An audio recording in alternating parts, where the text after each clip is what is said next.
I'm doing my thing. Hope everybody had a fantastic evening. It's time to get into it. Let me get this camera straight real quick so we can get this thing going. Like I said, I hope everybody had a fantastic evening last night. I know that I did. So let me see if I can just, excuse me, see if I can just get this video over here straight so that I can be on time with y'all, making sure that we all leveled and everything. How y'all doing this morning? Y'all could have went anywhere. Fact of the matter that you came here to chill with me, I appreciate you. Trump says good riddance to Iran's top guy. What's going on, everybody? I hope y'all having a fantastic Thursday morning. Hope you guys are healthy, happy, up, and ready to go. Because I know I am. But you know what we got to do first, right? Let me check that camera. Plus, we got to get into our prayers. Hold on a minute. I think we're looking pretty good when it comes down to the camera. I could go greedy, but why should I? Matter of fact, I probably should, because on the top up here, it's asking for more. So let me just go ahead and give it more. See if we can land that baby in there. So everybody is in there with the TV screens as well as the phones. Yep, want to make sure everybody can see real clear. Let me see. Almost. It's like I see backwards on the screen, but then when I put it to the other side, we got it all good. So we're going to go with that right there, you guys. Yeah, we're going to go with that right there just to make sure we got a whole bunch at the top. Okay. Hopefully I see Rebecca here. Yeah, there you go, Batty Lynn. I appreciate you. I was looking for that audio is good line. How everybody doing this morning? You know we got to get those prayers in the air. I know y'all know we got to do. So let's do that without any further ado. Praying for good health, spirits, making sure that we are taking care of each other, consideration, animals, all of our family members as well. Can't forget about our children and ourselves. Praying for consideration, for calmness, being able to understand each other, probably being able to also come together as a community, not even probably, but coming together as a community to solve problems. That's what I want to pray for. And can't forget about good health. Who I want to pray for coming in the morning real early. We got Luigi 307 in the morning. Hope everybody's doing good. Yes, the birthday was fantastic. Casey's up in the building right now. I see Jennifer here. Got to make sure we get those prayers up for Jennifer. Casey, how you doing, my brother? I see you, Mark Dorfman. Batty Lynn, thank you so much. I know you got me. I know. I appreciate you. Mark Dorfman, I see my bro up in here too. Luigi, like I said, we always pray for you. Jeffrey Spilker, how you doing, bro? Everything good with you? Hope the family's doing well. Okay, Batty Lynn, like for always being here and showing up and showing out. Miss Swanza, how's the family, Miss Swanza? Always looking out. And thank you again for the birthday love. I really appreciate that the other day. Okay, who else we got up in here right now? We got Jeffrey Spilker and Casey. I see we starting off light this morning. That's fine. We got some slow starters up in there. So let's go ahead and give some prayers out to people that we don't always represent. Got to give some prayers out to liberty and justice. Can't forget about people like, let's say, Mark Dorfman. I know you're already here. I think you're here. Said Jeffrey Spilker already. Let's say Sam Champion. How about Terry? Can't forget about Terry. Okay, Rebecca Lanyan Bueno. Hope you're doing good as well. Let's see who else. We got a black boy up in here, a D1. And can't forget about everybody else that we always have come here every single morning. You guys, Temujin and everybody. Amen. I'm ready to get it started. Let me see what time we at right now. We don't got that much time. Let me fix my audio since we got the video straight, and I'll be right back. Let's go. Let's get this audio up over here. Hope everybody got their water, their tea, and everything, because it's time to get it on. I think we good with that video right there. Yeah, we'll be able to see everything with that. Zoom on in. Let's go, y'all. Good morning, angels among us. I just popped in out of nowhere. I ain't see you. Sorry about that. You missed the prayer, but you know what? Still got to make sure that you got some love. That's right, angels among us. Can't forget about Zion as well. Amen. That's right, you guys. Let me see. Another one. Thanks again for letting me be here again to show out with you. Got to beat up on Verizon a little bit later. We're going to talk about unconnecting those, what do they call it? Monthly charges to your cell phone, to your credit cards. I no longer believe in automatic pay. Because once they got your money, they can do what they want. But let's get into it. Woo! I'm ready to go. I said they're ready to go. I said it's time to start the show. I hope you're ready, yo, yo, yo, yo, yo, yo. and we wind it up. Wind it up. Wind it up. It's 6 o'clock somewhere, but not here yet. I know I'm a little too fast for you. Take a breather. One more time. Let's go. God dance.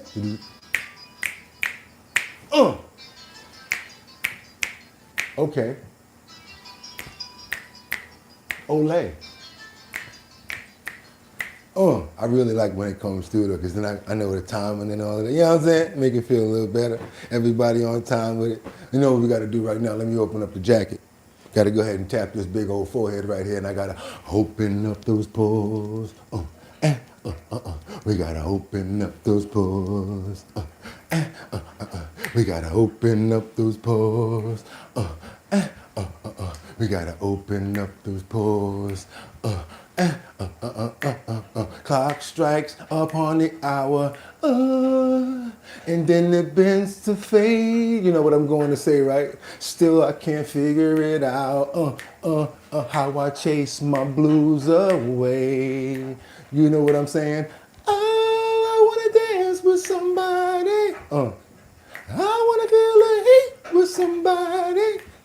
Yeah, I wanna dance with somebody. Yeah, y'all, with somebody who loves me.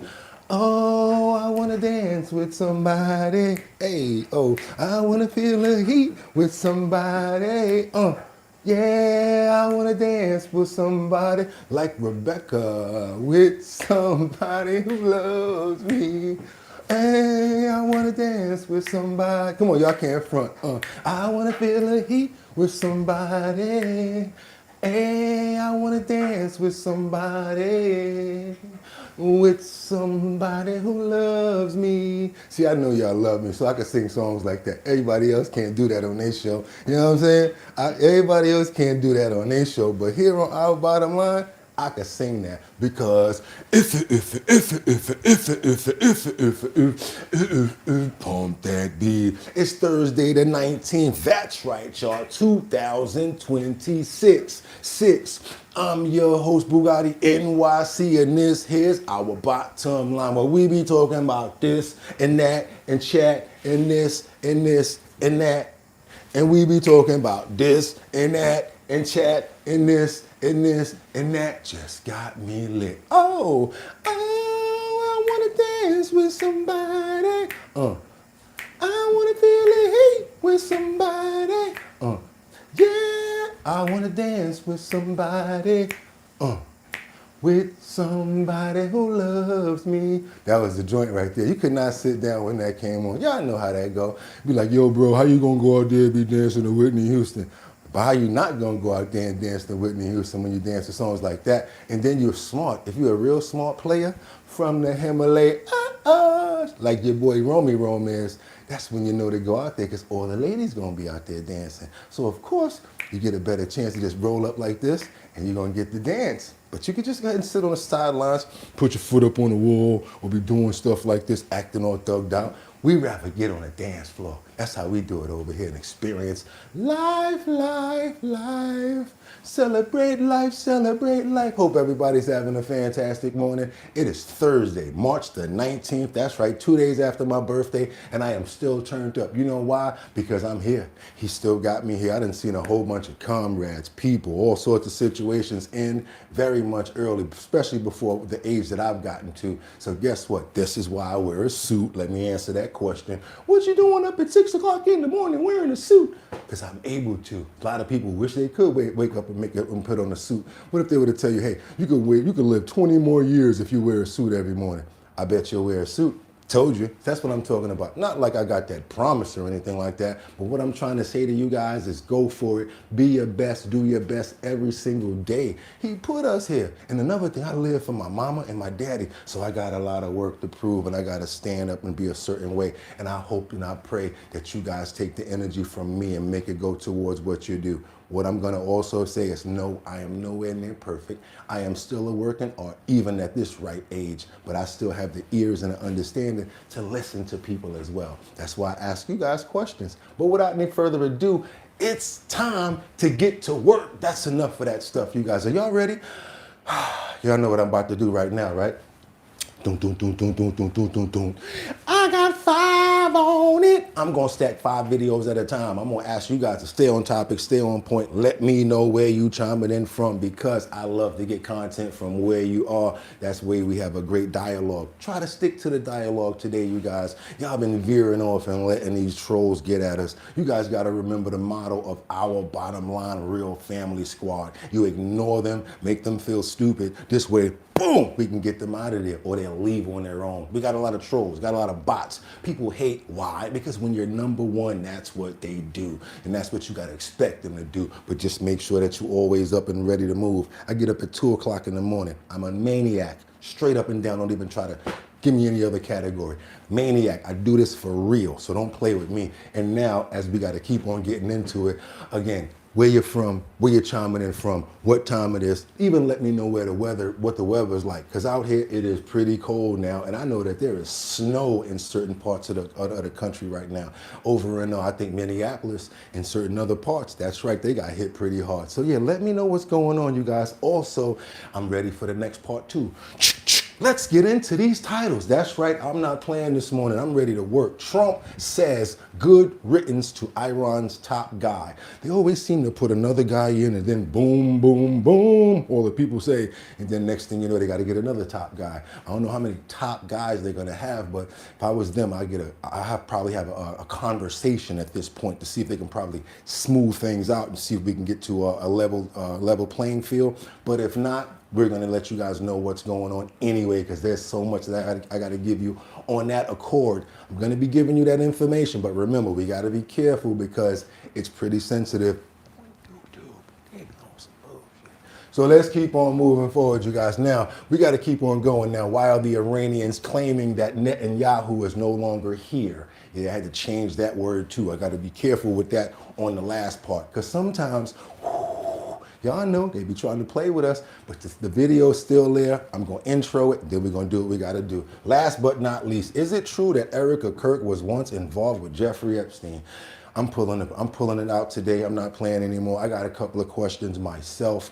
I'm going to Google this information while you guys are here. We're going to go research this while you guys are here. And I got questions to ask you, and you're going to let me know what you guys think. Like I said, we friends and we're just hanging out. I'm not any better than anybody. Only thing is I have on a suit. So what I want to do is we're going to have a great forum today where we can actually speak. I can come to the comments, see what you guys are talking about, and then we're going to have a dope dialogue. And guess what? That was the last part of the thumbnail, so I can get to work right now and get you guys to work and let you see what's going on. So yeah, get your coffee, your tea, your water, or whatever you guys are ready with. Gonna have a good one today because we got a lot of dialogue and a lot of information to cover. Let's get into the first clip that we have, where Trump is asked if he's considering leaving NATO after the war snub, meaning the partial support, the way that France didn't really come aboard when he asked them at the certain time. Is he gonna plan to leave NATO? That's the question. Let's get into it, you guys. Let's go. It's time to get it. Let's get it, get it, get it. Progress have you made, Mr. President, in getting America's allies to assist the U.S. in escorting those oil tankers through the Strait of Hormuz? Well, we don't need too much help, and we don't need any help, actually. In fact, we just put out a notice. I was watching over the last couple of weeks, and all of our NATO allies were very much in favor of what we did. They thought it was very important. We were just discussing it, actually. Very important that we take out the nuclear threat from Iran, and we've done that very strongly, very powerfully. We've wiped out their Navy, wiped out their military in every aspect. Their Air Force is now decimated. They have no Air Force, no Navy. They have no radar. Their radar is entirely gone. Their anti-aircraft machinery is gone. Everything is gone. Their leaders are gone. Hey, you should have let Blundo rock. We don't know if he was being mean or not. One of their top person was, they say, a lot of people say their actual top was killed yesterday, along with somebody else who was responsible for the killing. The man that was responsible for the killing of 32,000 people over the last 2 weeks He was in charge of the killing of protesters. It's an evil group. I mean, they've killed much more than 32,000 people. And the man who was responsible for that was also killed yesterday. And all of the NATO allies agreed with us, but they don't want to, despite the fact that we help them so much, we have thousands of soldiers in different countries all over the world, and they don't want to help us, which is amazing. I mean, amazing. And I didn't do a full court press because I think if I did, they probably would be. But we don't need help. That war has been long prosecuted, as far as I'm concerned, almost from day one. We knocked out many of these things. We knocked out the Navy essentially in a couple of days. But I was surprised to see that NATO, while they agreed that it was a very important thing to do, they agree fully. Nobody said, oh, you shouldn't do it. They would have had a nuclear weapon within 1 month of when we had the B-2 bombers bomb the nuclear potential. I call it the nuclear dust. So I think NATO's making a very foolish mistake. And I've long said that, I wonder whether or not NATO would ever be there for us. So this was a great test because we don't need it. Now, if you know better than me, Jeff, do your thing. Y'all know how I rock with the mods and the family members up in here. If y'all get peer to people, y'all know better than me because I'm in between things. Do your thing. I don't want you to feel no kind of way. Gotta go. Casey said, Jeff not playing this morning. Okay, cool. But this is a good test right here as well, if you think about it from what he just said. It's a good test to see who's going to be able to hold you down. Like just run up on somebody one day like, yo, I got a problem, man. Yo, I need you to help me out. Be like, what's the problem? I need $50 without any questions right now. I need 50 bucks. If they go like this and just go like that and you out of here, all right, cool, that's your boy right there. But if they like, yo, man, I don't know, you know what I'm saying? Just run off anyway, right? Be like, all right, you son of a bitch, I can't help you. You can't help me. You know what I'm saying? Because this way you know how that person get down. Of course, when you get the $50 from the good person, you run back and give them their money and be like, yo, bro, I was just testing you to see. I mean, you don't really have to do that, but you get what I'm saying. They was testing them with the 50 on this to see what they would do. And they was like, I'm going to see about it because, I got this thing that I do. I put my savings with my what's the other one? With my checking. And I got a little bit of time. I got to wait before. You know how Kevin Hart try to do that freak out on people, right? And you get that from some of your friends when you really need help. Well, you see, the problem is, I got a thing going on with my checking. They come up with all types of reasons. But let me tell you another thing. If you do want to keep a friend, don't lend them any money. I'll tell you that now. Just keep on going. But they should have been there. Are you rethinking the United States' relationship with NATO possibly getting out? Well, I'm disappointed in NATO that we spend trillions of dollars on NATO. Think of it, trillions over the years, many trillions of dollars. It's one of the reasons we have deficits and we help other countries. And when they don't help us, I mean, it's certainly something that we should think about. I don't need Congress for that decision. As you probably know, I can make that decision myself. I'd work with some very smart people. That's not being too friendly if they don't come to the aid when you need them, right? But I guess a lot of people don't want to be involved in this situation for many different reasons. So it's a really hard one to call, you guys. I'll be honest with you. Thank you so much, Post 220, for the $2 super chat. Train Trump for the king. Okay, that's what you feel? No problem. That's what Post said, not me, just reading it. Thank you for the $2 super chat. President Trump is also, no, what we got right now? He says France was not perfect as well with coming to aid. I know we talked about this, but this is, again, the perfect question. And what's really crazy about this is he's asked by someone from France, how does he feel about the response from the French government? And he goes in like, doesn't even care who's asking him the question. I'm talking about sound bites for days when it comes down to the press. This week, I'm talking about dropping them like crazy, don't even care. Like whatever, I'm saying what comes to mind. Thank you very much, Mr. President. Can you tell us if you have spoken with French President Macron about the coalition to reopen the Strait of Hormuz? Have you been speaking with the French President? What does that mean? Have you been speaking with the French President Macron about the coalition to reopen the Strait of Hormuz? Yeah, I have spoken to him. He's been on a scale of 0 to 10. I'd say he's been an 8. Not perfect, but it's France. Are you We don't confident? expect perfect. Are you confident that France will help with the reopening of Strait of Hormuz? Yeah, I mean, sure. I think he's gonna help. I mean, I'll let you know. I spoke to him yesterday. I don't do a hard sell on them because my attitude is we don't need anybody. We're the strongest nation in the world. We have the strongest military by far in the world. We don't need them. Okay. But it's interesting. I'm almost doing it in some cases, not because we need them, but because I want to find out how they react. Okay, I guess he's testing everybody. He tested people the day before. He's testing France. He said he really don't even need them. I'm talking about, yeah, your boy just, I don't know. Yes, she did laugh. Yes, she did laugh. She did laugh. It's your boy Boogotti NYC. This is crazy right here. I don't know if y'all caught that, but yeah, she did laugh. What y'all got all this breakfast stuff going in there for? I see pancakes, nose, and what's that? I don't know what you got going on there. Let's keep on moving forward because just like the heading, we're going to go right to it. We got Iran's just in. The Supreme Leader issues a new statement after the Intel chief was eliminated. I hope that word rocks. Let's keep on going, you guys. I got to keep stacking this deck and getting you guys this up-to-date information and news.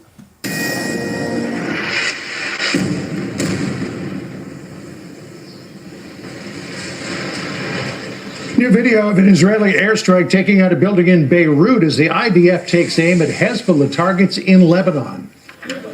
The terror group's main sponsor, Iran, is also in the crosshairs of U.S. and Israeli strikes. CENTCOM giving an update moments ago on Operation Epic Fury. Pilots have carried out more than 8,000 flights now, taking out nearly 7,800 enemy targets. That's the update at this hour, 1 o'clock Eastern time. Hello and welcome, everyone. I'm Sandra Smith in New York on a very busy afternoon. John? Very busy Wednesday afternoon. I'm John Roberts in Washington. This is America Reports. Israel's military says it has killed Iran's intelligence minister. We got to call somebody out real quick. Let's get him while it's hot. Let's get this person while it's hot. Sefer Javieri with the fox, and he says clown face. Let's get him while it's hot. SEP. Don't take him out of here. I want to talk to him with the fox face, with the clown face. First of all, homeboy, are you trying to say that didn't really happen? Because that would be clownish on your side. You don't like Fox, that's one other thing. But when you're trying to say Fox is clowns or whatever like that, that's your personal thing. But my thing is stop worrying about Fox, NBC, CBS, ABC, AP. What we do over here, we find out the information and then go see if it's real. We don't worry about the platform that it comes off of. Sometimes we get a ton of information off Fox, APN, AP. Sometimes we get it off of MSNBC, whole bunch of different places. Our smarts over here, we're human beings and we're adults. So we can take the information and then go see if it's real. You stop being a clown / rabbit, falling in a rabbit hole and getting stuck there. We do this. We jump over it and we keep moving. Our bottom line, that's how we rock. Stop playing with us like that. Let's go. You're trying to tell me all this stuff didn't happen, or you're just trying to talk about the network. Don't play with me like that. I love calling you out like that. From now on, that's how we doing it. Very busy afternoon. John? Very busy Wednesday afternoon. I'm John Roberts in Washington. This is America Reports. Israel's military says it has killed Iran's intelligence minister in an airstrike, making it the third senior Iranian leader to be eliminated so far this week. So, John, right now, President Trump is on the way, as you just saw moments ago, to Dover Air Force Base in Delaware to attend the dignified transfer of 6. So it's not going here. None of these people really, you know what I'm saying? Stop playing with us like that, man. For real. American service members who were killed in the crash of a refueling aircraft over Iraq. Our chief foreign affairs correspondent, Trey Inks, live in Tel Aviv for us. Trey? John, good afternoon. I want to start with a statement crossing the wires just last hour from Iran's Supreme Leader Mustafa Khamenei saying that criminals have to pay soon for his blood. And he is reportedly talking about the top official Ali Larijani, who was killed yesterday. We should note we've not yet seen any proof of life from the new supreme leader in Iran, and this statement is coming through Reuters via state media in Iran. It comes as we're tracking developments out of the Islamic Republic, where overnight the Israelis launched a precision strike to kill Ismail Khatib, Iran's intelligence minister, a man who was responsible in part for taking down the internet in Iran. You can see some file video of him here. He was also responsible for coordinating the sleeper cells of the Iranian regime around the world. He is the third top Iranian official in just 24 hours to be taken out, alongside the Basij commander Soleimani and Ali Larijani. These three were responsible in different ways for the crackdown on protesters earlier this year, and it does appear this is part of a shaping operation to lay the groundwork for Iranian civilians if they decide to take to the streets of their country once again. We're also tracking U.S. strikes, where U.S. Central Command says for the first time in this conflict, they used multiple 5,000-pound deep penetrator bombs on hardened Iranian missile sites near the Strait of Hormuz. This map shows where those strikes took place. And again, they were going after the anti-ship missiles belonging to the Iranian regime that threaten that critical waterway. We have more on that coming down the pipeline, you guys. I just want to get you as much information as we can on the leaders and what's going on. And if it's not true, we'll keep up going on finding out. But normally, if it's not true, they'll stick their heads out and start walking around the people and saying whatever. Again, I have no personal gripes on this, no personal feelings, just bringing you guys the news, and we're going to see where it winds up at. And again, another thing I want to do, we have to pray for every single person who's lost their lives in these tragedies, also the children, elderly, and people who have nothing, absolutely nothing to do with it. Want to really pray for them, because we always say that on this show. It's always the innocent people and the ones that have nothing to do with it that always wind up being casualties. So I want to pray for them as much as I can, as well as the families, all of the people that are suffering throughout these tragic events. And we pray that this comes to an end immediately. That's what I pray for. And I know everybody here is thinking the same way. Amen. Amen. Let's go. Let's get on over to Washington, because Carolyn Levitt sends this warning to leakers after the administration shakeup. We got a big shakeup going on here. We got a lot more to get out, you guys. Excuse me for getting emotional, but get tired of people playing around and trying to. I look at it like they're taking a big situation and trying to make it very minuscule because of the network. Stop playing with us like that, yo. Thank you so much, and shame on war, stills, naughters, viva freedom and peace. That's what I'm talking about. Man, if everybody could be like the way that we was in St. Patrick's Day parade, man, they wasn't looking at no color, none of that crap. People like, oh my God. And I saw people just like stopping and staring at me because of the outfit that I had on, because you know I had to overdo it. And this one lady, white little short lady, white woman, she was just like, oh my God. Her friends were like, look at his outfit. And she was like, can I take a picture of you? You know what I said? Only if you're in it. She was like, oh my God, really? I'm like, hell yeah, come on, girl. And we over here like taking the picture. She's like, thank you so much, Boogotti. I'm like, how the hell you know me? We watch you in Ireland. I said, oh my God, didn't even know. That's what I'm talking about. Stop playing with us over here, man. Let's go. Lucas, thank you very much. So Lucas talking about the bunker buster. He mentioned it's fairly new. It's been in our arsenal for about 2 years. Again, first tested in May of 2024.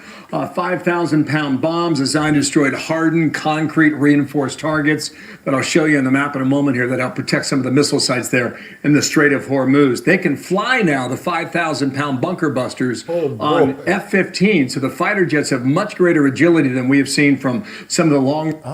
So that's how they doing it. Because I was trying to talk to you guys the other day when I asked you, I said, how are they getting these things to such precise areas? I asked a friend of mine too, because when you look at the videos, it's like precise. They're not missing their targets at all. So I'm always wondering how they able to be so precise. Guess once they got them things locked in, it's over. Okay, Lynn, appreciate you so much. These are great. New to you, new to your channel, and I love your vibe. I love your vibe too. That's why I do this every single day. Boy, these fools are playing this morning. Yeah, I'm at them this morning too, Liberty. Oh yeah, Liberty here now too. Oh man, it's over. Liberty up in here now? You might as well say Lara Croft is up, man. Boy, oh boy. How you doing, Liberty? Thank you for coming through.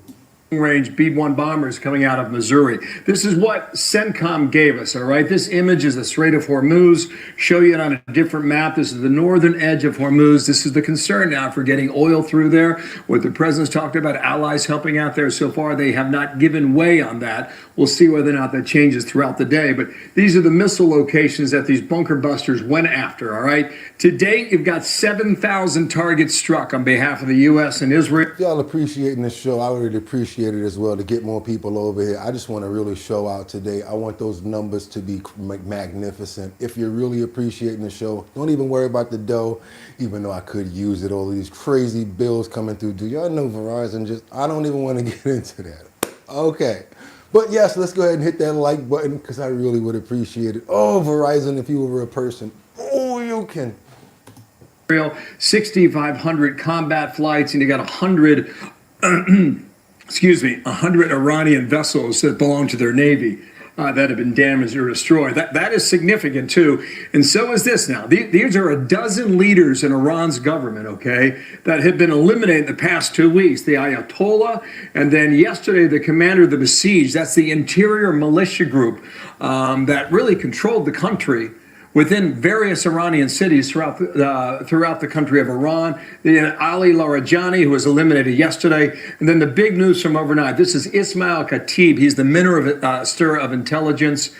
Some suggest that there some reporting in the Wall Street Journal that once they started to destroy locations where a lot of these leaders got together, they would literally camp out in tents overnight in force, and some of the Israeli and U.S. intelligence have led them there to eliminate some of them. But let's think about the Minister of Intelligence right now as we're bringing Caroline Levitt from the North Lawn. And Yeah, but also they're not showing the son. The son is not actually inside of this clip here.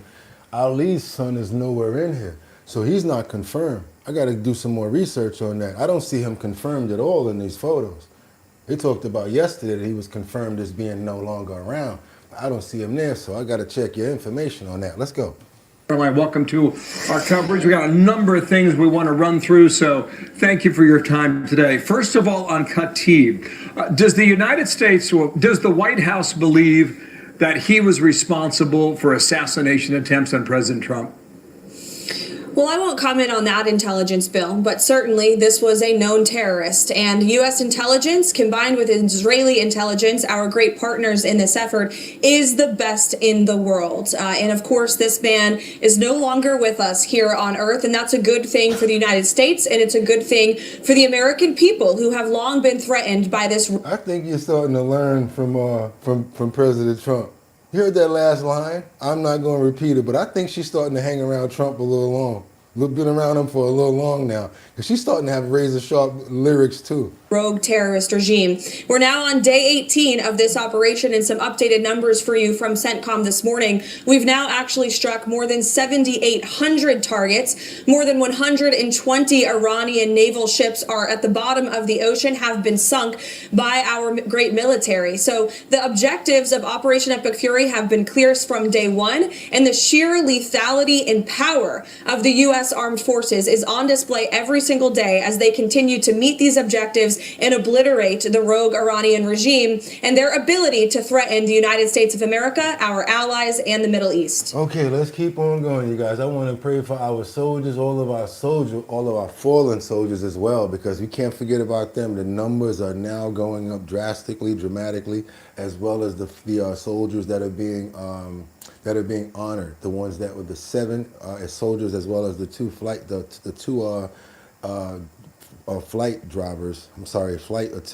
people that were driving the helicopters. Want to make sure that they're getting respect as well. Pilots, I'm talking about flight people. Pilots as well. Just want to make sure that we're showing love to them as well as their families as well. This is a very tragic event that's going on now. I think more than 200 and something people on our side have now been either hurt or worse. Amen. Can't forget about our soldiers as well. That's enough for that. Time to get on to some other topics, and can't forget about it, but we got to show respect and do what we do on that topic. Let's get on over to Branchburg, New Jersey. We got a big fire that destroyed the apartments, and it leaves dozens of people homeless. Another sad situation, especially when it happens in the wintertime when it's cold outside, and it's really hard to stop those fires. We begin this noon with that developing story in Branchburg, New Jersey. An early morning fire tore through a residential complex. Nick Calloway is live as crews are still there monitoring for hotspots. Nick?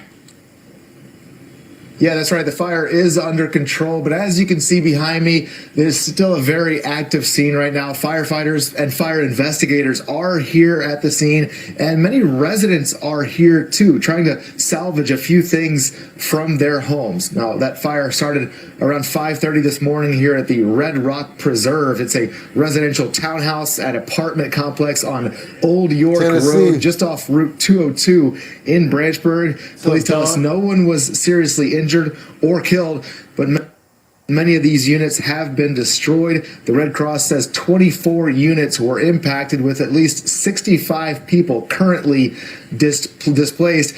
One resident I spoke with off camera just a little while ago said he had to leave his home very early this morning, and right now he has no idea whether his home was damaged or destroyed or not. Back here on the scene, fire investigators are here. They're processing this scene right now to try to figure out exactly what caused this fire, but I know right now a lot of people are looking for a new place to call home. We're live in Branchburg, New Jersey. Nick Calloway, CBS News, New York. Yeah, it looks like. Yeah, to the people in Branchburg, luckily and hopefully no one lost their lives in that tragic event, and they find somewhere to live as soon as possible. Like I said, this is the worst time of the year to be displaced. It's cold outside, and then it's really hard for the firemen to stop these fires because of the freezing water and the temperatures and stuff. So hopefully they'll get through this situation. Amen. Got to keep going, you guys. We got to get into a little bit more politics, stuff that you guys have been asking about. You never stop asking about it, and you already know yesterday was the day where they brought Pam Bondi in, but they're doing these briefings behind closed doors. They're promising to bring these videos out probably a day or two after. We got to go to Washington, as a matter of fact, where James Comer is briefing us on Pam Bondi, as he says that the American people want to know, and they're saying, wake up, America. When it comes down to Pam Bondi, Jeffrey Epstein files promising that the files were going to be released. What's going on with this situation? You guys ask me this every day. We got to stay on point with it. Kentucky Congressman James Comer. Good morning to you, Mr. Chairman. So a spokesperson for the Department of Justice calls the subpoena, quote, unnecessary, claiming lawmakers can review unredacted files that the Attorney General has remained available to members of Congress. So how will this deposition work? Will it be in public? Will it be similar to the Clintons, a closed door deposition? What are we expecting how this is going to play out? Well, every deposition is the same. We meet, as you say, behind closed doors, but there's a transcribed reporter that transcribes everything, as well as we video and audio. So we make those depositions public within hours after the deposition. So for all practical purposes, our depositions are public. Now, the genesis of the deposition is the committee voted to subpoena Attorney General Bondi. All the Democrats, they're always making motions. And throughout history on the Oversight Committee, the minority party makes motions to subpoena people, but the majority never joins in until this year. That I've got about 4 or 5 Republicans that vote with the Democrats on everything they do. It doesn't matter what.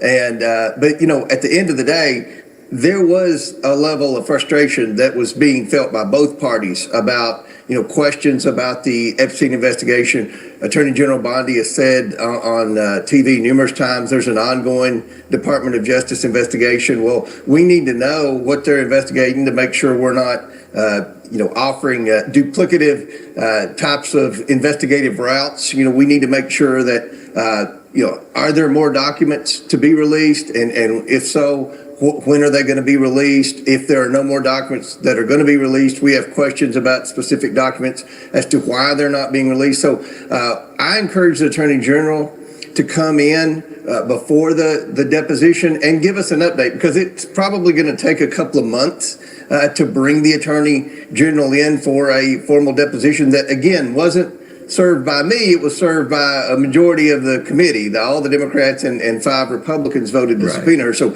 I had to issue that subpoena. But So this is both parties and even me. Yeah, you shouldn't have never said that you were going to bring out all of the files. And then with that real quick bamboozle, I know I wasn't wrong. I don't know how they brainwashing everybody. I think they got that thing that they press from, what's the name of that, the Men in Black, and they just fading us out to make us forget. Oh, there was 3,000. There are 3 million files. Oh, there were 10 million files. There was Then they just keep on playing around. Oh, this one's unredacted. That to the point where it just gets so long and drawn out. So we're just like, what's going on with these Epstein files? So finally, what are they trying to do? They're trying to bring Pam Bondi back in to see if she's going to answer more questions. Is that going to get us anywhere? Is that going to get any more of the files released? So now we got a lot of things going on with the files, and we got a lot of blame game going on here too, because we got Mr. Goldman here who has a big portrait that he's trying to paint. That's right, he's unveiling his unredacted files and saying that he disputes everything that Trump has said about Jeffrey Epstein. This is not me, this is him. Remember that, I'm just reporting, check it out. There is credible evidence that Donald Trump committed a crime. And that, of course, excludes the nearly 3 million pages that the DOJ is refusing to turn over. Donald Trump is mentioned thousands of times in the Epstein files. There are multiple allegations that he sexually assaulted young girls. But I want to focus on one victim's allegations that the FBI unquestionably found to be credible. The DOJ tried to hide reports of 3 of the 4 interviews that this victim gave to the FBI, but pressure from the media and Congress forced them to disclose them. And now we know why. She credibly accuses Donald Trump of sexually assaulting her when she was between 13 and 15. In each of her interviews, this victim recited the same account of her interaction with Donald Trump. On August 7th, 2019, she explained that she was between 13 and 15 when she was left alone with Donald Trump. Quote, mentioned something to the effect of, "Let me teach you how little girls are supposed to be." Trump unzipped his and put her, quote, down to his penis, bit the S. Trump struck victim and said words to the effect of, "Get this the hell out of here." The victim advised that she bit Trump's penis because he disgusted her. She provided some additional details in the next interview 2 weeks later, and then a month later, she met again with the FBI and asked, quote, what the point would be of providing the information at this point in her life when there was a strong possibility nothing could be done about it. Now, if you would like to see this video without the words being bleeped, because I had to, breaking, Goldman unveils unredacted file that disputes everything Trump has said about Epstein. This is the Forbes breaking news. This is from the Forbes channel, not Fox. We don't always get our stuff from one place. Thank you very much. You're going to listen to a little bit more now that I ain't got to do those pauses, and I had to be careful. You guys know what I'm saying. Yeah, it damn sure don't sound right, but like, you're going to leave somebody in a room. And let me ask you a question. What the hell, what's she doing without her parents 13 anywhere? Anywhere. Yeah, what are you doing? Where your parents at? I'm just saying, I'm just asking.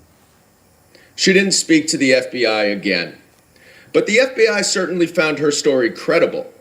In a 21-page PowerPoint presentation that the FBI made to prosecutors, they included this victim's testimony. They would not have done so if they did not find the evidence credible, which means that Attorney General Bondi lied when she stated under oath that there is no evidence that Donald Trump committed a crime. But we're just scratching the surface, because the Epstein files also reveal that Donald Trump has made false statements over the past quarter century about Jeffrey Epstein. We know in 2000... Just so you guys know, and I know you always want to know, I'm not going to stay quiet on this one. I think that's a lot of reaching right there. It just don't make a lot of sense to me, and it hasn't been credible or substantiated so far. I think there should have been more push if it really happened. If I was the parents, I would have been inflamed about that. I went crazy, like, nah, I'm not letting this go. We're going to press charges on this guy. 2002, he called him a terrific guy and said, quote, "It is even said that he likes beautiful women as much as I do, and many of them are on the younger side." In a birthday card, 2003, that Donald Trump gave to Jeffrey Epstein for his 50th birthday, Donald wrote for himself that we have certain things in common, Jeffrey. And this is why I bring up all the news. Somebody said, who's that, Audrey right there? I love Trump, but if he did these things, he's got to pay. You know, I got what you're saying, and that's why we playing everything. Yo, Boogotti, you never played nothing about the accusations. Nah, we don't play that around here. We play it all, and then we keep on investigating and following up. Enigmas never aged. Have you noticed that? A pal is a wonderful thing. Happy birthday. And may every day be another wonderful secret. But in that same year, Palm Beach County opened an investigation into Epstein that eventually was turned over to the FBI. The investigation became public in 2006, and the Palm Beach County police chief received a call quickly after from Donald Trump, where Trump told him, "Thank goodness you're stopping him. Everyone has known he's been doing this." What innocent person calls the police chief about an investigation upon just learning about it? The recent documents also show that Jeffrey Epstein emailed Ghislaine Maxwell and said, quote, "I want you to realize that the dog that..." No, I got to go back on that because that don't sound right at all. That sounds stupid. If you're an innocent person and you hear about somebody finally, getting charged for some negative stuff that they do, you would call and say you're happy that they're finally somebody doing something about it. You would tell the information, and then you would you'd probably help them out, which is what he did. I can't listen to you anymore, my friend. I know everybody else probably do, but that's too much right there. He built a really crazy abstract story with all of the Inquirer and what was that, the other magazine? He put all of his stuff together in one gumbo and made his own thing and tried to interlace them together, weave them together to make them make sense. Kind of like the way they tried to hit us yesterday with that cut in the audio. We ain't stupid. Sorry. Just don't make no sense to me. And if you guys think otherwise, please let me know in the comments. And if I'm wrong, I will call me out. Let's not forget those likes, fam. I appreciate that too. You guys, now how about that? You can correct me too. I'm not always right. Told you guys that in the beginning. Let's keep on moving forward because now we got this immigration win, win, win, win, win, no matter what. Got money on my mind, I could never get enough. And every time we step up in the building, everybody's hands go up. And they stay there. That's right, you guys. Federal court has handed Trump a win, an immigration win. And win, that means that any illegal immigrants that he wants to move to any part of the world, Uganda, the Congo, whatever like that, he can do so without any problems. Let's keep on getting into these stories right now because these are new laws and new things that are being broken while we're listening. President Trump's immigration agenda just scored a major win in federal court. A judge ruled the administration can continue swiftly deporting migrants to third countries, even if the migrants have no ties to those nations. But the court battle is still unfolding. The Hill's courts and legal reporter Zach Schoenfeld joins us to discuss. Hey, Zach, so what does this ruling mean for the administration's agenda and what happens next in this case? Hey, Drew, this ruling means that until this appeal is resolved, the Trump administration can keep conducting those swift third country deportations. Now, on the ground, this is going to be no immediate change because the administration for months has been allowed to do this. This is a long-running lawsuit, and actually last year, the Trump administration went up to the Supreme Court on their emergency docket and got a win, and so for months it had paved the way for these deportations to continue. But what's happening now is that case went back to the trial court, and the trial judge just recently has said that despite everything that happened last year and what the justices did, that the current posture of the case is now distinguishable and issued a final ruling once again blocking this third country deportation policy. So once again, we are now seeing this case work its way back up through the appellate ladder, and this new ruling coming in from the First Circuit Court of Appeals saying that that judge's new block can't go into effect until the appeal is resolved. Now, Drew, you asked what happens next. The First Circuit, they're now going to hear this case in full, in normal course, and they've agreed to actually speed up the schedule. Normally, this is a process that would take months. They've sped it up to a matter of weeks here. So the bottom line, these deportations can continue for now, but the First Circuit is going to issue that final word sooner rather than later. Okay, you guys, and show Odetta some love out in Detroit. What, y'all think I ain't see? Thank you, and I appreciate the fact that you love the content, Odetta. Thank you so much for the $5 super chat. Odetta said, I got 5 on it. Everybody, thank her for the 5. Let's keep on moving forward, you guys. Let's go. We got more to get into. And you see that right there? That wasn't Fox. That was The Hill reporting that. That's what I'm talking about. Don't be playing around with your boy. Let's keep on getting this information out because, boy, do we got a lot more to get into with Vice President now, J.D. Vance. I was like, let me see if J.D. Vance going to make the cut. So I started watching it, started answering some questions. I said, hey, J.D., you made the cut. Yes, J.D. Vance, the vice president, steps up today, and he's been asked what he'd tell the expanding president about Michigan. Since we were already talking about Michigan, now it's time to talk about some of that fraud because, you know, J.D. is also a part of the team now that's going to be investigating fraud throughout the country and going after some of that money. Let's go, y'all. Let's get it. See what J.D. got to talk about.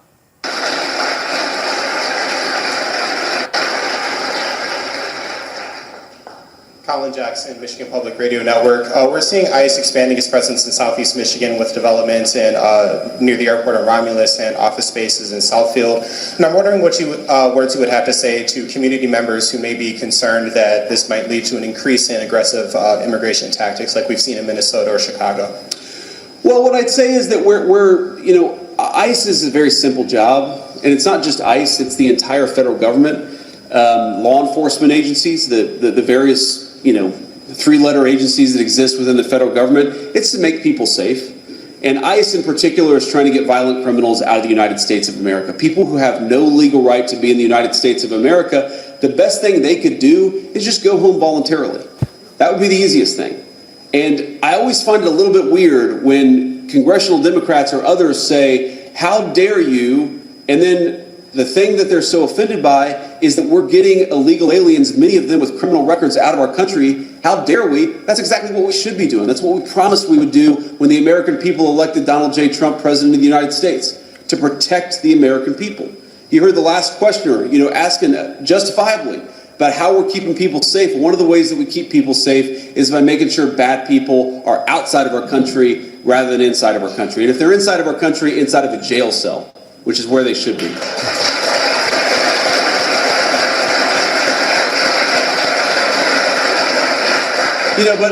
But on this issue of, they're worried about, I forget how you phrased the question, you said they're worried about aggressive enforcement. We have had ICE and immigration enforcement operating in 50 states, in red states and in blue states, in very, very blue cities and very, very red cities without any incident. And the two exceptions, maybe three exceptions, are where? Minneapolis, Chicago, and Los Angeles. Because in those three states, the local political leadership said, do not cooperate with getting violent criminals out of our state or out of our city. Now, I don't understand that. If I'm living in suburban Minneapolis and I find out there's a sex offender, illegal alien living 3 blocks away from me, I'm going to be calling the police and saying, get this person out of my country. But unfortunately,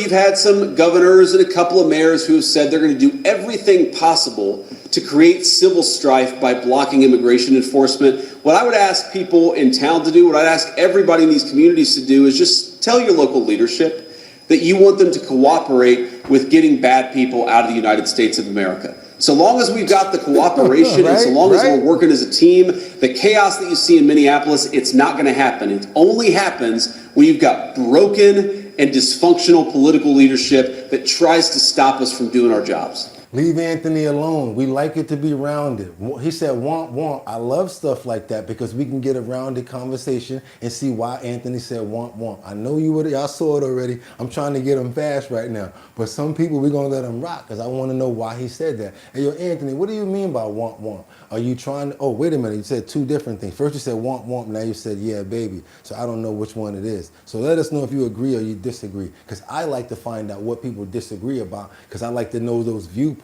I'm just like that. I want to know the viewpoints, and then there may be something else to think about. That's all. Just want to know. Let's keep on going forward, y'all. But I want to ask you guys another thing. You saw when I was looking at it, right? Because again, I have to look at all of these videos in order to bring them to you guys. I was like this. Let me see what JD going to say. Tell the truth, you guys. He made it. I was like, wait a minute. I got to let that go. JD, boom, dropped the bomb on that one right there. Everybody was like, W. Vance. I can't even get mad at your boy. Do you think he's presidential, though? That's my next question. Do you think he has the chops for 2028? Do you think he's the man? I need to know right now from everybody in the chat right now. Do you think that J.D. Vance would be able to be a good candidate for president of the United States of America? I want you guys to give me a thumbs up. If you have a reason, let it run next to it. Let me know why. If you don't think that he can be the president, let me know why by putting a thumbs down as well. I want to keep this forum rounded. I love doing that because I want to know what everybody has to say because then we can get into debates and then you're going to really realize that we're not so much different. And then you're going to be like, oh my God, we can come to a conclusion and really get things to work. Maybe we got to start it off here. Let's get on over to Tennessee first. We got the House that passed the Student Immigration Status Bill. Let me see. I got some thumbs up. I don't know. I got some thumbs down. Not too many people want to vote on this one, right? Is J.D. Vance the presidential material? I want to know. You guys got to give me thumbs up. If you don't, thumbs down. Frank says not at all. Okay, thumbs up goes for usually. Okay, let's go. Got a couple of people that say that. Okay, Liberty and Justice says imagine that. Mary says, I think so. Tiffany says no. We got a couple of people that says yes, a couple of people that says no. Okay, we got a broken back and forth here. 420 John Patrick, nah, you don't think so. Scott says yes. Let's keep on going over here because I want you guys to notice this bill that's just been passed and the way that Congress, the way that administrators, the way that lawyers are very cunning in the way they go about doing things. We need to start working on doing stuff like that. Real talk. You can't get something done one way, find a strategic way to get it done another way. Check this out, you guys. I want to just think about how genius this was because even though it's probably manipulative, it was still smart. Check this out. A bill once meant to allow Tennessee schools to deny enrollment to undocumented students has been rewritten into a plan for schools to check and report every student's immigration status. So they blocked it, but now they rewrote it. So now they want to know what the children's status is. Why? Because if you find out what the children's status is, then the parents that live there or that's with them might not be legal either. Smart way that they did that, huh? And now it has passed the full Tennessee House. Our Patsy Montesinos has the update.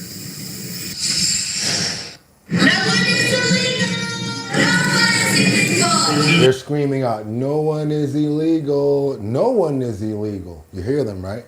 Advocates respond as Tennessee lawmakers pass House Bill 793, despite 3 Republicans joining Democrats in opposition. I mean, how many illegal immigrant children are in our schools? Sponsored by House Majority Leader William Lamberth, the bill requires public schools to request immigration or citizenship documents from all students. We must know how many illegal immigrants are in the schools so that we can properly apply the funds that we have. Under the bill, schools would tally how many kids are U.S. citizens and how many can't prove their legal status. Those numbers, so no names or addresses, would be shared with the state. Data and facts are never something that we should be afraid of. But Democrats then asked, why not collect data on student voucher recipients too? We've asked for data on a lot of other things, on how we're paying for rich kids to go to school, but we're scared of that data. They say this bill was only introduced to challenge a 1982 Supreme Court decision that bars schools from denying undocumented children an education. Our kids here in Tennessee are not your legal experiment. Our kids are not your legal experiment. If this bill leads to a challenge to Plyler versus Doe, that's a reason to vote for it. This piece of legislation carries no official cost. I trust that fiscal note like we trust every other fiscal note that comes through. But educators say the reality could be expensive. A new Immigration Research Initiative analysis estimates verifying every student's status could cost up to $55 million in the first year alone. Now, what does this mean for my classroom? Am I going to have less supplies? Are we going to go on less field trips? Am I going to have less counselors? To 4 million documented students, now with legal status thanks to DACA. And it's just heartbreaking that as a student, you feel like you don't belong. Feared this would create barriers for children just like them. Do you think they're going to try to find people's addresses to their homes and look into the children, like try to go backtrack from the children for the parents and stuff like that to see if they're legal and maybe get ICE involved? Do you think that this is a good thing? Do you think it's a bad situation going on? Do you think it's child exploitation? I don't know. You guys let me know what you think. Also, since you like the content, I know you do because I'm loving what's going on right now. Very informative, breaking news coming from everywhere around the globe. I'd appreciate it if you guys could just double tap that screen. Let's get those likes up to 500 today. Let's see if we can get 500 likes today, just for no reason, because we love the content. Also, I understand that you guys might be a little busy right now, but hit that subscribe button if you like to, because we're trying to get to 70,000 subscribers. And we can actually do that today with all the people that's here. If everybody go ahead and subscribe, it's free. Come on now, everybody subscribe to the channel, and we'll definitely get up to that 70,000 mark. Almost there. We knocking on 70's door now. And I can't wait to get there, because you know what the next plateau is going to be, right? 100,000. That's right, y'all. I'm never stopping until we get to where we got to be at. Dreaming of pursuing higher education. We're now asking people to show me your papers in order to enroll in school and not guarantee that safety, that data is not going to get leaked into ICE, that names aren't going to get leaked, because they are having to track all that information.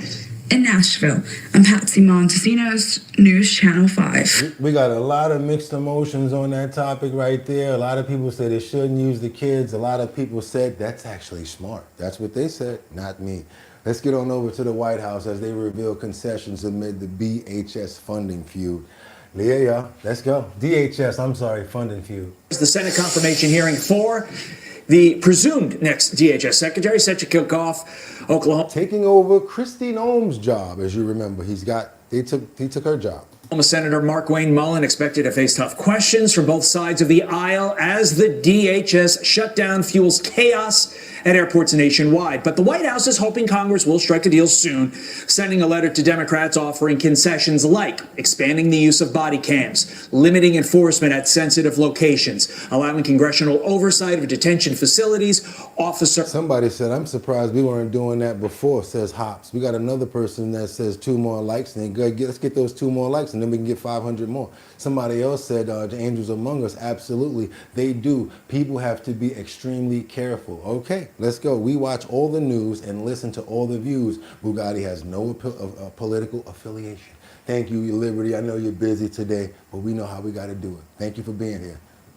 Their ID and not deporting U.S. citizens. Bridget Bees, a former CISA executive director, she joins me now. Bridget, still the White House refusing to budge on a few key things, requiring judicial warrants. That would gum up the works really bad, and demanding that agents go maskless. So, do you think these latest concessions by the Republicans get us any closer to ending this shutdown? Because to hear Senator Schumer talk yesterday, I would say absolutely not. You know, I do think that the concessions will bring us closer. And the bottom line is we need DHS funded. Let's be clear. The Constitution is unambiguous. Article 1 gives Congress both the power and the duty to provide for the common defense. Right now, the way they fulfill that simple oath is confirming DHS department leadership and passing a budget. This is imperative. I think we can get there, but this is Congress's responsibility. The acting TSA administrator was on Friends yesterday and had a pretty dire warning. Listen to this.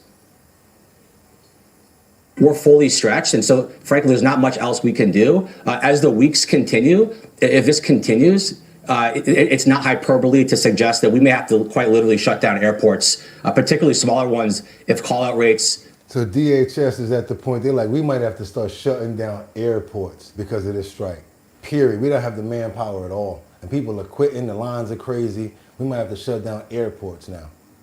Go up? Bridget, we can't do this every 3 months from here to eternity. Do you expect privatizing the TSA is going to be the next solution that people actually really do think about and try to implement? Because again, this is getting ridiculous. Yeah, absolutely. I mean, congressional Democrats need to stop playing politics with TSA officers and the traveling public. These officers should not be caught in the middle of Washington dysfunction. Absolutely. We've got 50,000 TSA workers who aren't being paid. They have to get second jobs to feed their families. Some airports are raising money for workers. Yes, we cannot continue this without our TSA agents getting paid. Oh man, Yeah, they're just using people as like pawns in the game. They're just like this. Let's hold back. They're just playing with people like pawns in the game. And you guys don't remember 3 months ago the same thing? TSA is not a good job if you think about it. Now people are like, you know what, we don't want to work here. And I guarantee you, once they get everything rolling, there's still going to be a lot of people leaving, looking for other jobs and other work. Because no one can work like that. No one can live like that. That's not a sound foundation. How you going to definitely pay your bills? You can't live like that. Do your boy a favor. Let's double tap that screen. Let's get those likes up to get more people over here. It's about time we get into some Jeffrey Epstein information. We got this minor victim who says that she's still fighting dark secrets that she went through when it comes down to Epstein. Now, when it comes down to how we do our coverage, we like to make sure that we get direct information from the source. And every time we can do that, that's why I like to let the source speak. 14 when she met Jeffrey Epstein, a vulnerable girl from a broken home, an easy target for the child. But first, Marina Lacerda was 14 when she met Jeffrey Epstein, a vulnerable girl from a broken home, an easy target for the child sex offender. Years later, her testimony would help send him to jail. Marina says we're being lied to, and there are powerful men still out there with secrets that need to be exposed.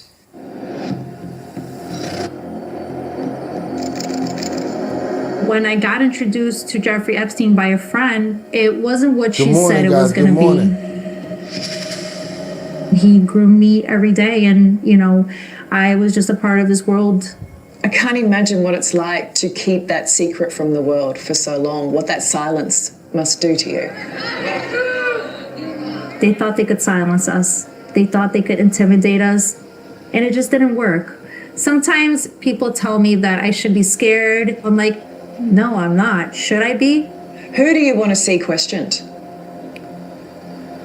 Should I start naming everybody? Grip, stability, precision. That's the essence of driving. Lawfin.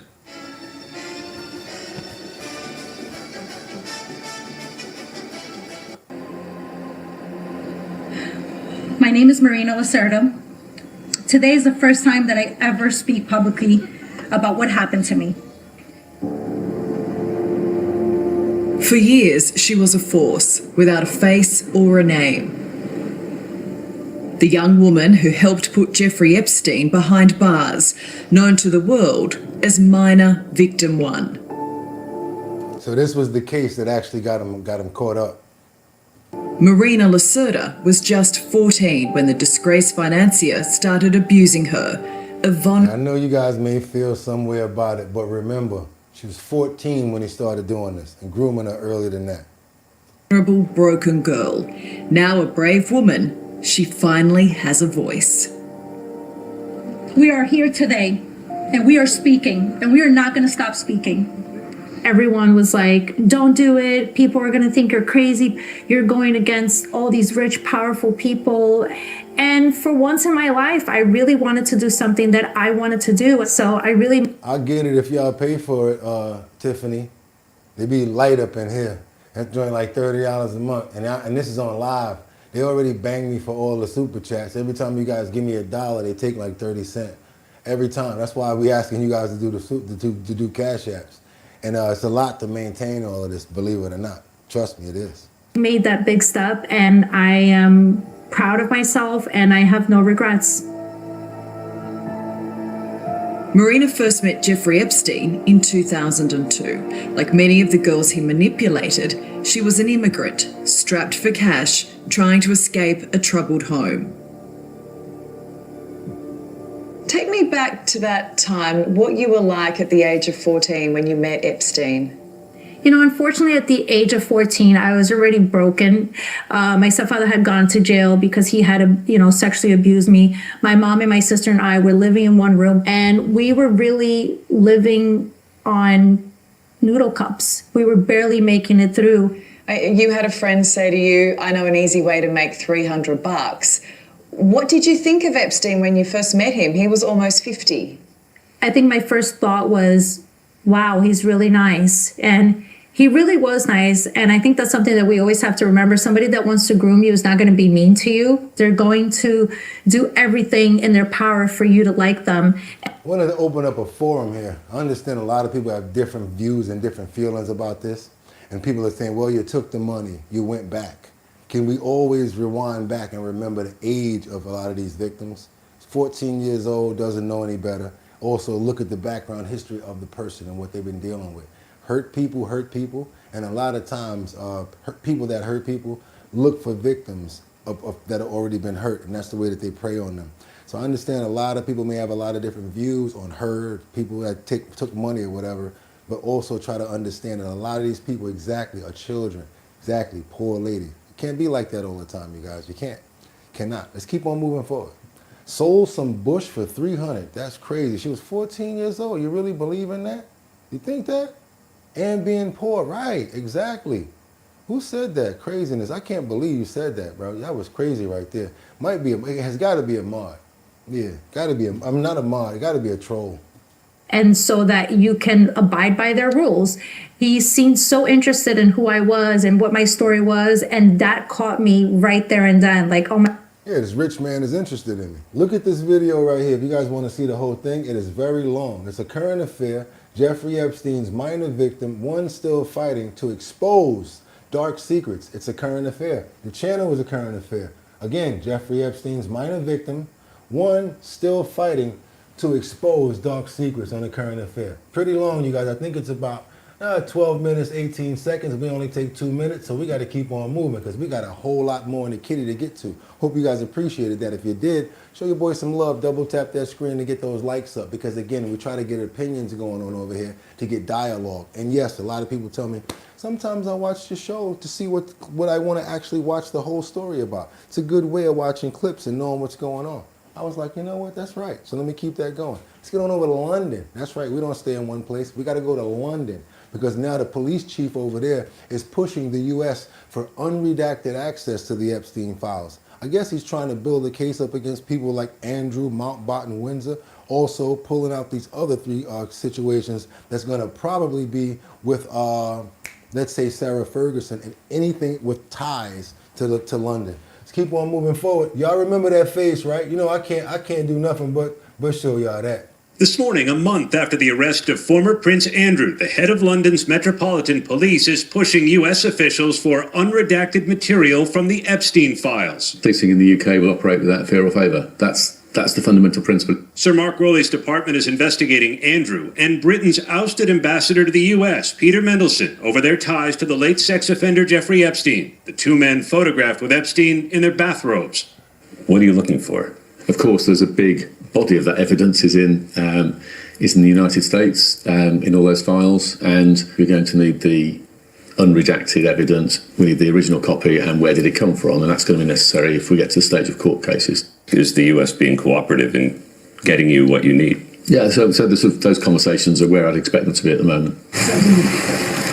Last month, Andrew became the first senior royal to be arrested in modern British history on suspicion of misconduct in public office after the Epstein files appeared to show he had shared sensitive government emails with Epstein. As we've said publicly with Peter Mandelson, the former ambassador, there is a particular email to do with bailout after the financial crash in the sort of, I think, 2008, 2009. It looks like it was shared with Epstein, so we're looking at that as to whether that's a criminal offence, and then colleagues in Thames Valley are looking at other documents that Andrew Mountbatten Windsor potentially shared, and several forces together. There's a whole range of suggested sexual allegations, and those are being assessed at the moment to see whether any of them do actually merit a criminal investigation. Other cases that have been brought up, and they want to look inside in the Jeffrey Epstein files to see if they merit any real investigation when it comes down to SA. Exactly, you guys. What else did he say? He said something about when I think there was a crash, there was Peter Mendelsohn was possibly sharing information with Jeffrey Epstein, and they're not supposed to share information like that. Suspicion of Andrew started years ago with the publication of this photograph showing the then prince with his arm around the waist of Virginia Giuffre, who says she was 17 at the time. Before she died by suicide last year, she alleged Epstein trafficked her in 2001 to have sex with Andrew. He has long denied it and told the BBC in 2019 it couldn't have happened. I was at home. I was with the children. I'd taken Beatrice to a Pizza Express in Woking for a party at I suppose sort of 4 or 5 in the afternoon. He did offer an alibi. Said he couldn't have sexually assaulted Virginia Giuffre. You're trying to take me more into the detail of this, and I'm going to go. It's a live investigation. How many times did the Met Police interview Virginia Giuffre? So with potential victims of sexual violence, we do something we call a video recorded interview with Virginia Giuffre. We did 4 of those interviews with her, mainly in the UK, but was in the United States. They did 4 interviews with Virginia Giuffre already. So they got enough information as far as like stuff to question. Got to keep on moving forward, you guys, because now Matt is going to be calling out who? Erica Kirk. Basically, this thing about this is pretty questionable. Possibly something about her being tied to Jeffrey Epstein, Charlie Kirk's ex-wife. Well, not ex-wife, but wife, or the widow of Charlie Kirk.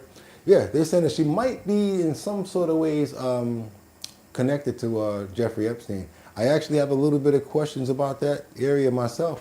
Let's keep on moving forward, you guys. Let's go. It's crazy how all of these things seem to mesh together. I don't know. I'm like, how is this possible? Because if it doesn't mesh, there should be no affiliation at all, right? Let's go. Let's keep on moving. Come on, Matt Walsh. What you got?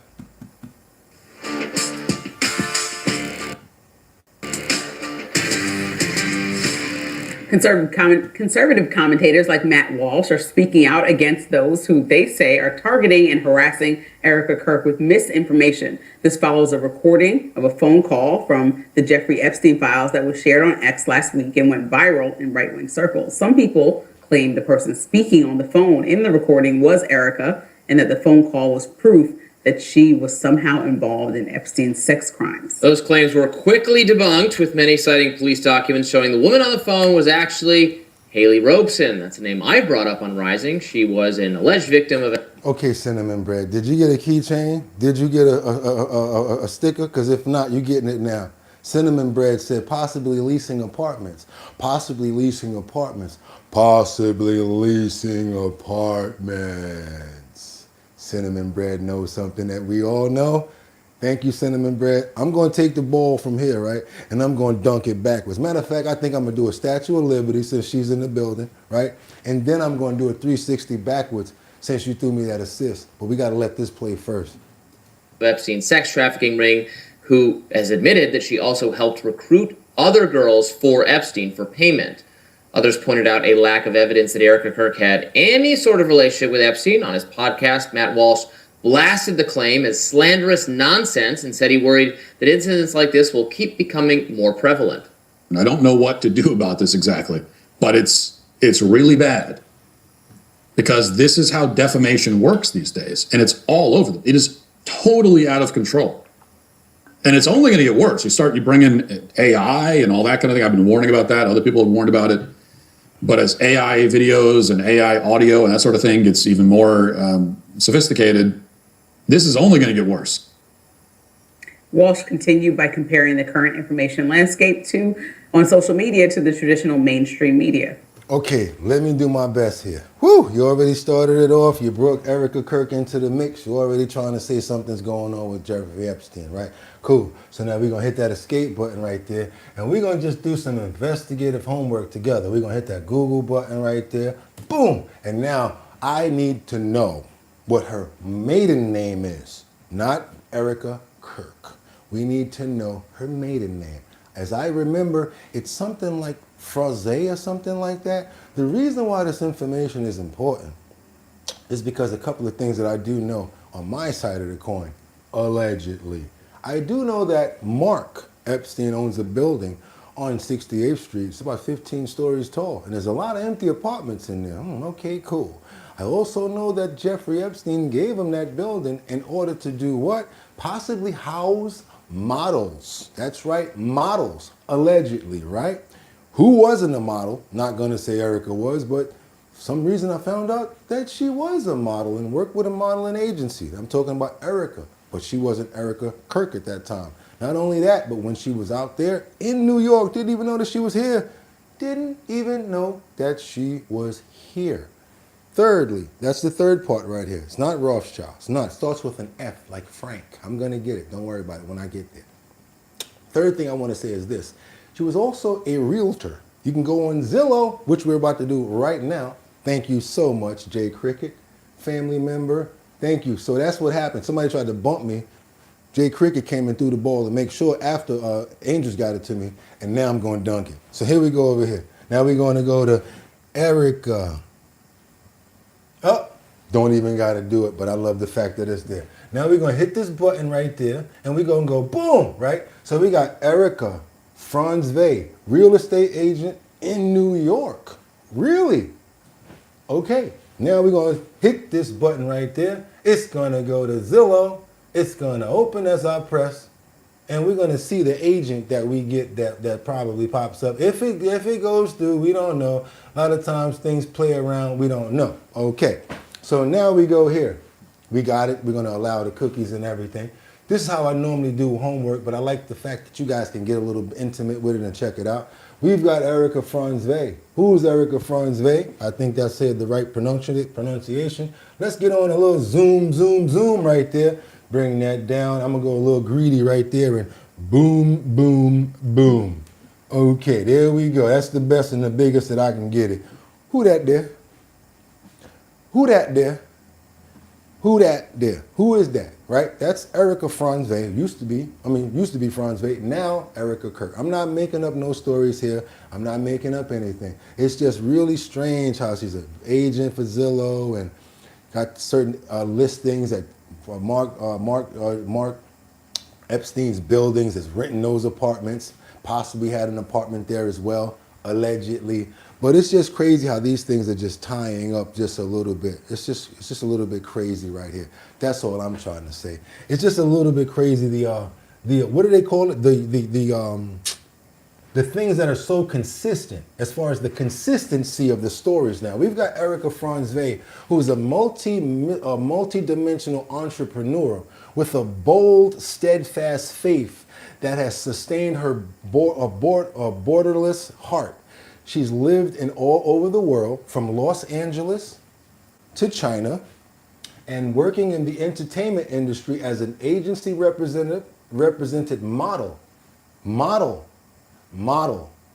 actress, and casting director. Several years ago, after her heart was captured by the contagious inspiration of America's most traditional city, she brought a one-way ticket to New York City.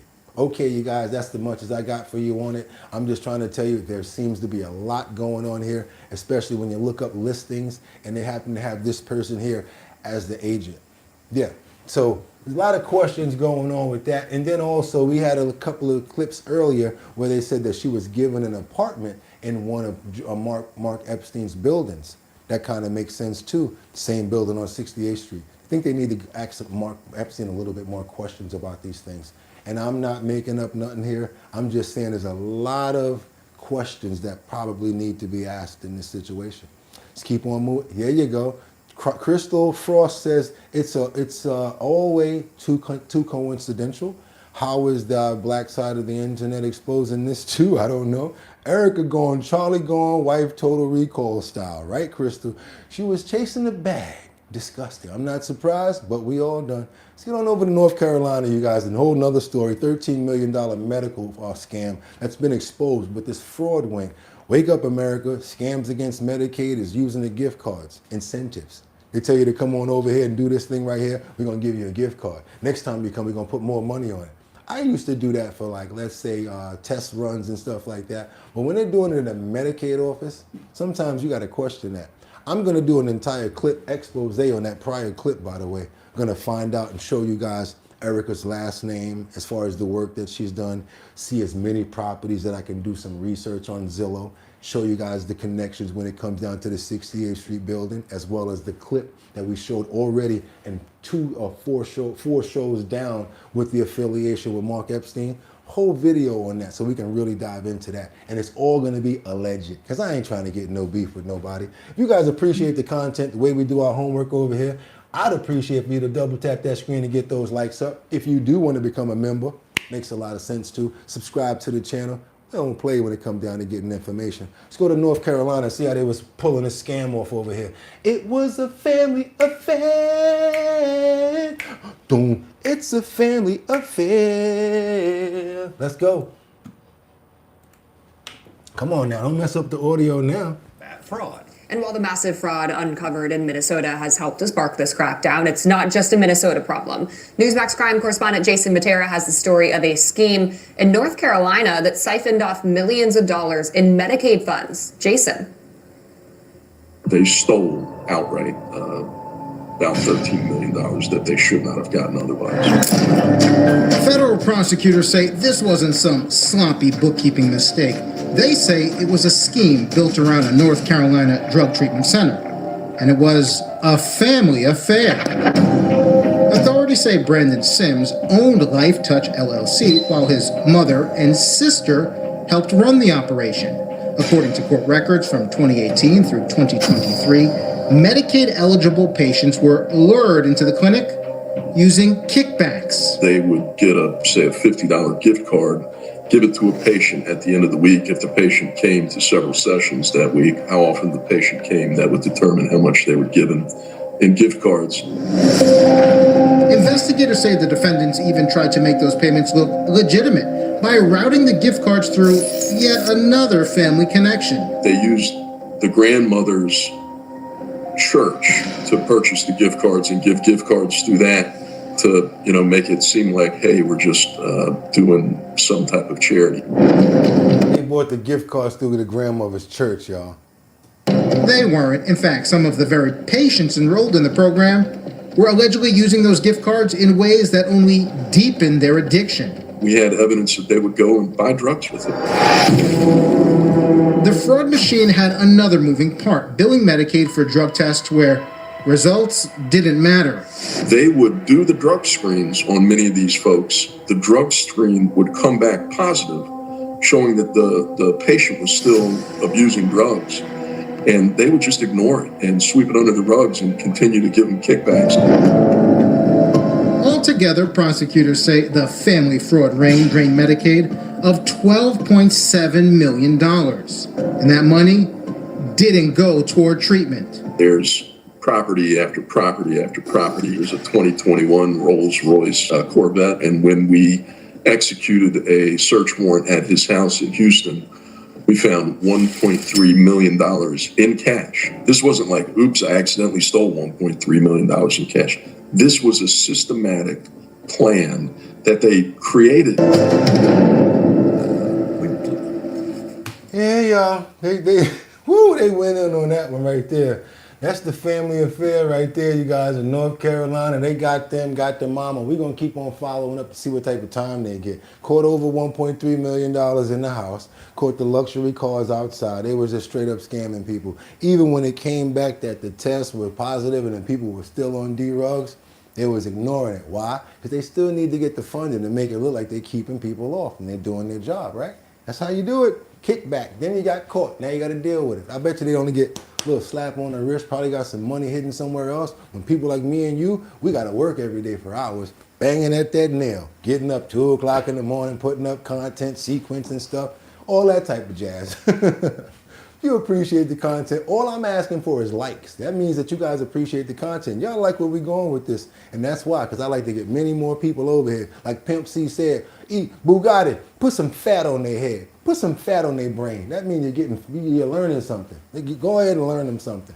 Now we got to get on over to Minnesota. We got the situation where this immigration attorney said that the Somalis case is being rushed. That means that TPS is being put on pause. You remember a couple of weeks ago where they said that the Somalis, they were trying to rush and hurry up and get them out.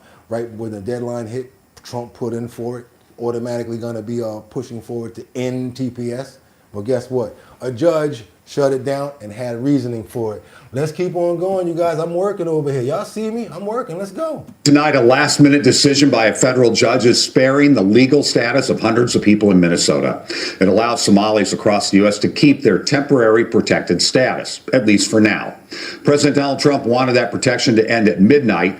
He ordered the change late last year while blaming Somalis for Minnesota's fraud crisis. Today's ruling is a relief for many, but there are other challenges for Somalis fighting to make Minnesota their home. Ubali is here to explain.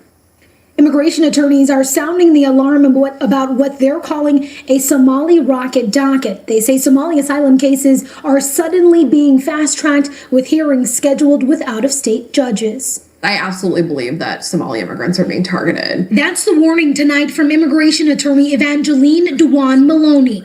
She represents 150 Somali asylum seekers and says she's dealing with a wave of those cases being fast-tracked through immigration court. I had one case with the merits hearing that had already been scheduled for later in this year in October, suddenly moved up to the end of this month with no notice. Dewan Maloney says she now has 40 hearings scheduled in the next 6 months, all Somali asylum cases. She says these cases are very complex, often requiring several months, if not years, to gather evidence, secure documentation, and prepare clients. Somebody said you can't make this up. Are y'all talking about the tattoo that she got right here?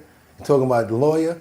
You know, you could have hit some more buttons and closed that up, right? I mean, come on, we don't need to know what your other life is like. I mean, really. Yeah, do me a favor and double tap that screen to get those likes up. Because no, there's no such thing as making stuff up anymore. You can make up stuff like this. Okay, somebody gonna run out the building butt naked and they gonna stop in the middle of the street and boo-boo. And then a car gonna come and the driver gonna get out and I don't know, something gonna happen from there. And guarantee you give it 2 weeks, boom, yo, Boogotti, what you talking about? That already happened in such and such. You'd be like, for real? Yeah, man, I thought I made that up. Exactly, that's how crazy it is out here now. You can literally make it up in your mind and it's gonna happen. What's happening is, unlawful, that there is some kind of, concerted effort to deny Somali asylum seekers the due process that they're entitled to. But federal officials say there's no fast-tracking immigration cases.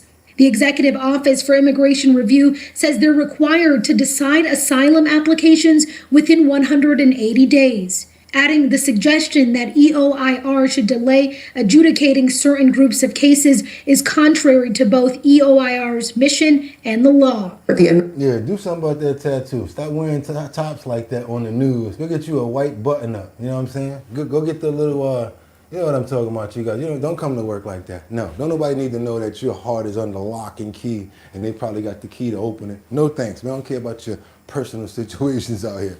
Let's keep on going, you guys. What the tech?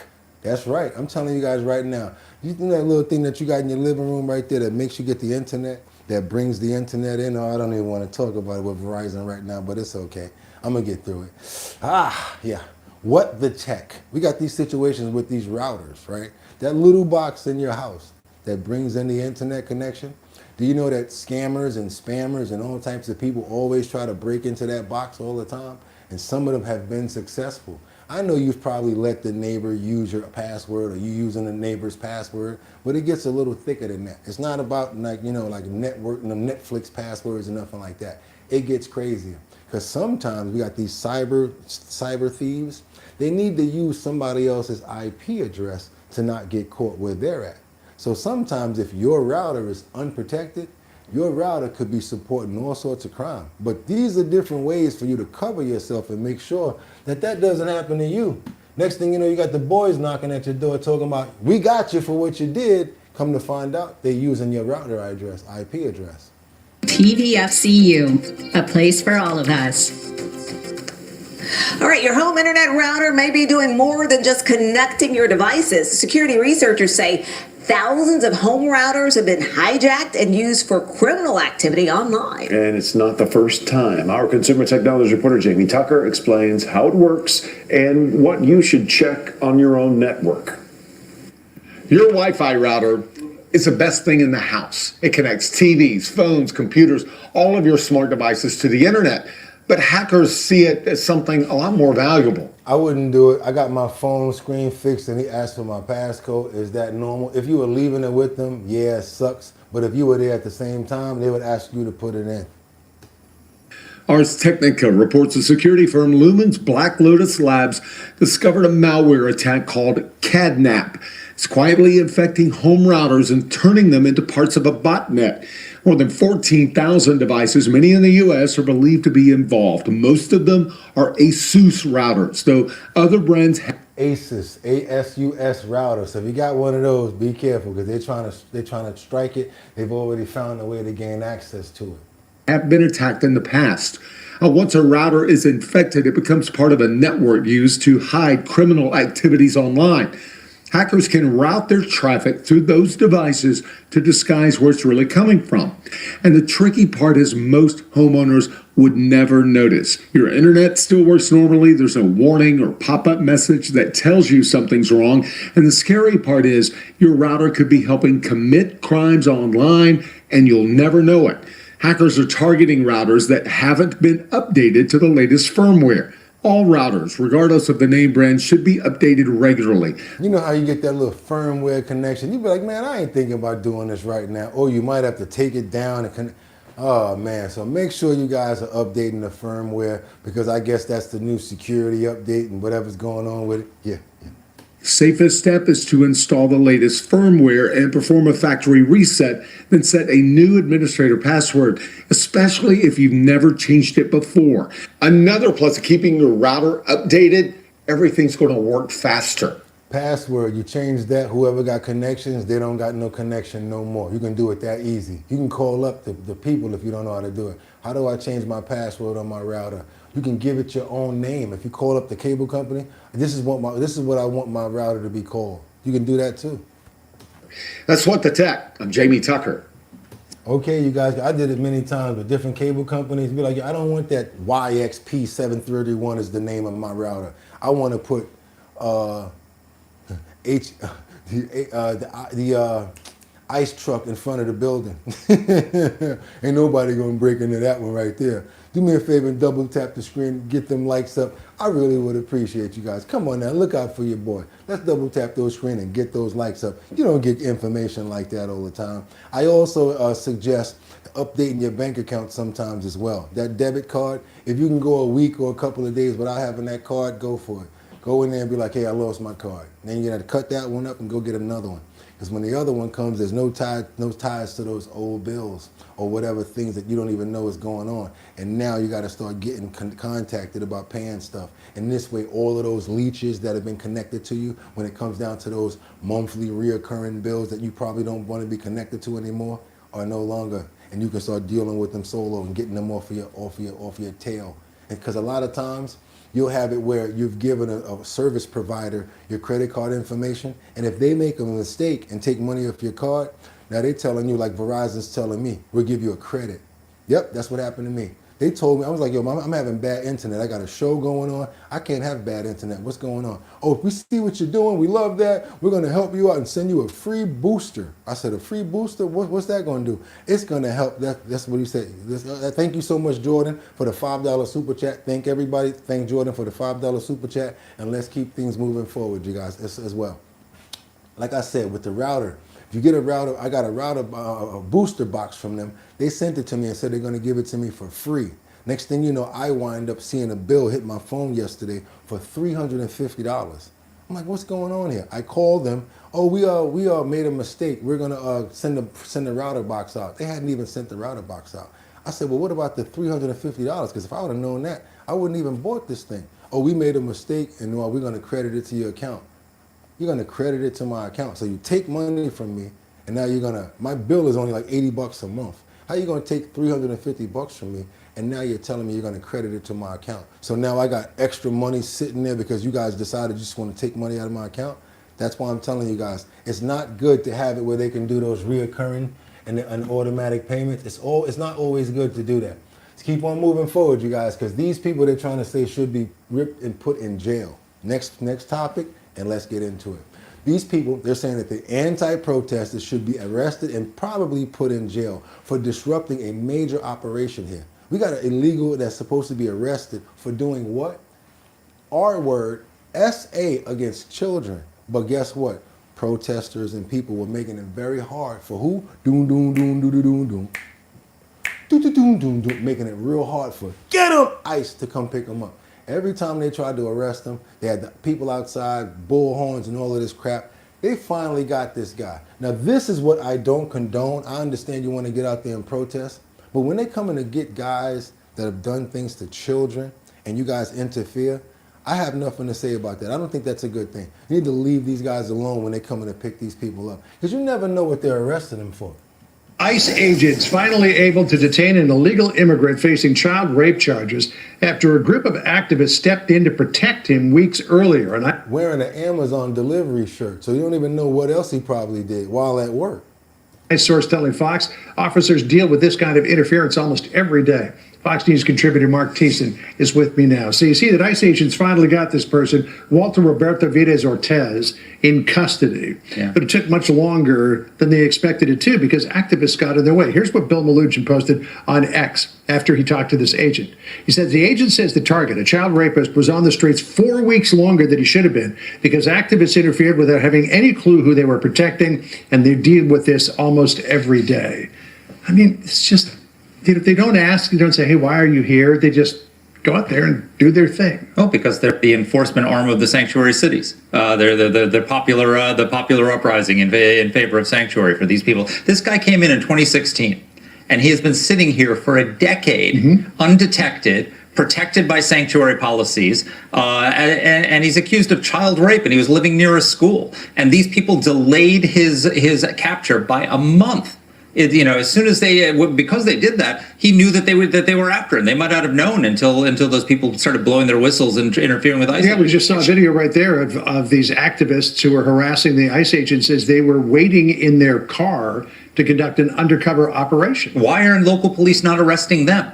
Interfering with a law enforcement operation. If I were to interfere with, if it wasn't, let's say it wasn't an illegal migrant, it was just somebody who was accused of child rape, and I interfered with a police operation, I'd probably be arrested for impeding law enforcement. But because it's an illegal migrant, all of a sudden it's okay to do that. I think these people should be put in jail. I mean, I don't know if they knew who they were protecting here. Bill Malugin suggested that the agent said they didn't even know who they were protecting. They just saw ICE agents and said, hey, let's go harass them. Yeah, so they're useful idiots. I mean, it doesn't matter whether you know. If you're interfering, if there's somebody who just murdered somebody and the police are going after him and I trip them or stop them from carrying that person out, it doesn't matter if I knew that they were going after a murderer. I was interfering with a legitimate law enforcement operation. We've just got to have a policy of zero tolerance for this kind of thing. Yeah, I mean, I'm not... He making a lot of common sense right there. I got to say that to you guys. I don't know about y'all, but I think he made a lot of common sense right there. He put himself in people's shoes, too. If I tripped the police as they trying to go run after a murderer,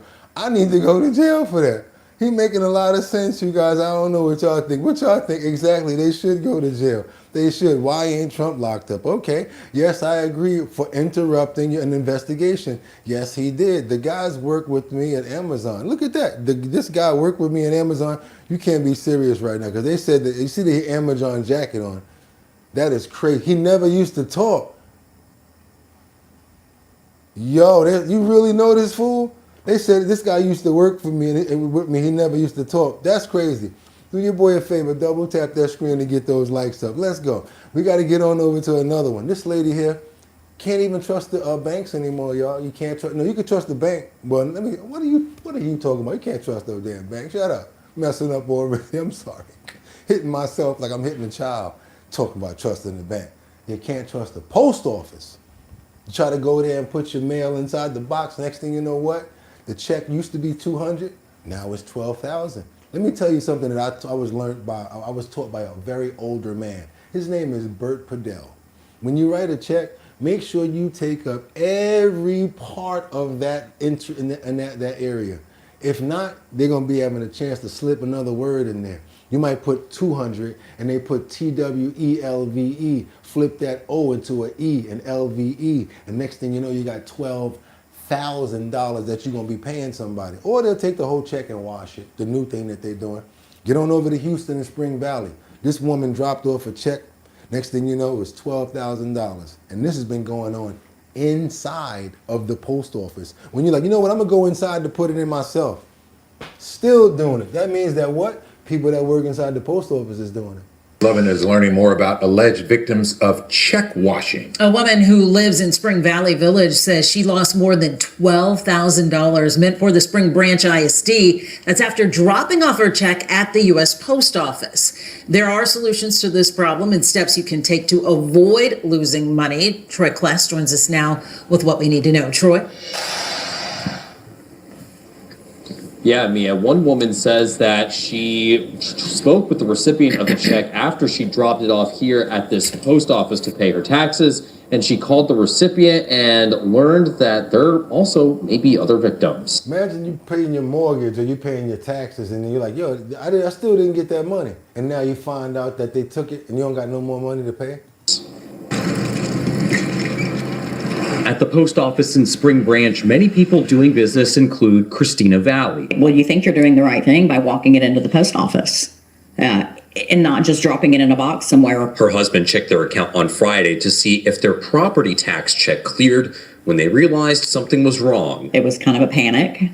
What else have they gotten into from our checking account? You know, I mean, you just don't know how far it could go. After hours of scrambling to protect their information, there was some relief. The bank was very cooperative. They were really great. They handled it well and said, you know, we filed all the fraudulent claims and charges right then. KHOU11 reached out to the U.S. Postal Service for comment. They did not respond yet to our questions, but asked for Valley's contact information to follow up.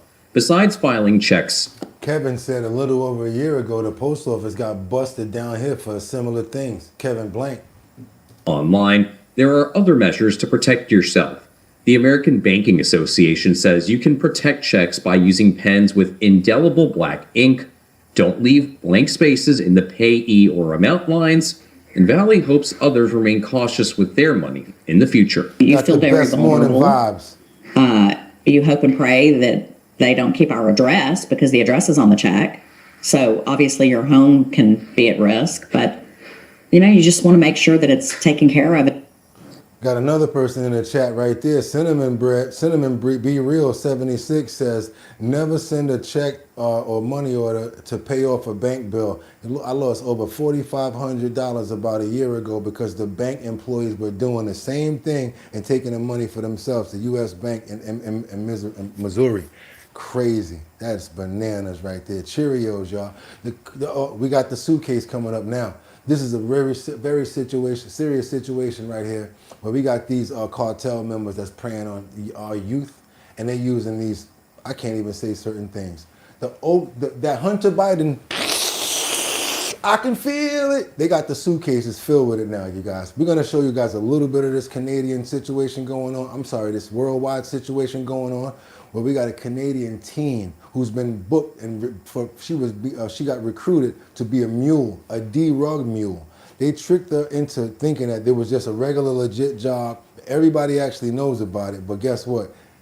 Messed them up, and next thing you know, she is overseas in like Japan right now or China, fighting for her life because they're trying to give her life for this case. It's pretty crazy right here. I want you to see what they're doing now. They're targeting children. They're targeting young adults and children with this scheme right here, y'all. Check this out. Arrested at 19, a month from her prison in Hong Kong. 19 years old. Arrested at 19 with 25 kilos of cocaine in her suitcase, Jade is allowed one phone call a month from her prison in Hong Kong. If you plead guilty, they will give you a lesser charge. I'm pleading guilty, Mom. Okay. A timer counts down her 10 allotted minutes with her family back in Cambridge, Ontario. Okay, all right, time's up. Love you. Love you, baby. Bye. I love you. Bye. Bye. Love you. Inside the laptop Jade left behind, a digital roadmap to how she was tricked. Her mom Nadiria and dad Gary show her Instagram messages, responding to a job offer for an international package shipper. We pay your flights, accommodation, food. The job pays $5,000. And she says, dude, this seems like a dream. Like it's not even real. Yeah. As long as you're above 18, no criminal record and valid passport, you're good to go. She's a bit skeptical here. You're telling me, okay, so how do I know this is legit and I'm not about to get kidnapped? Jail is the last thing on my mind.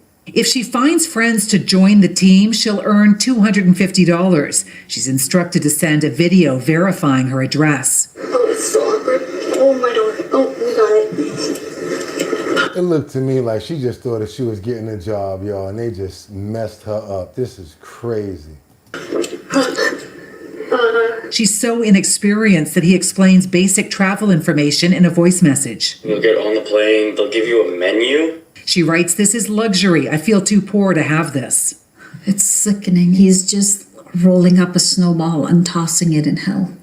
Jade is one of 4 Canadians recently arrested in Hong Kong with a total of 100 kilos of cocaine in their suitcases. I visited each of them in different Hong Kong prisons.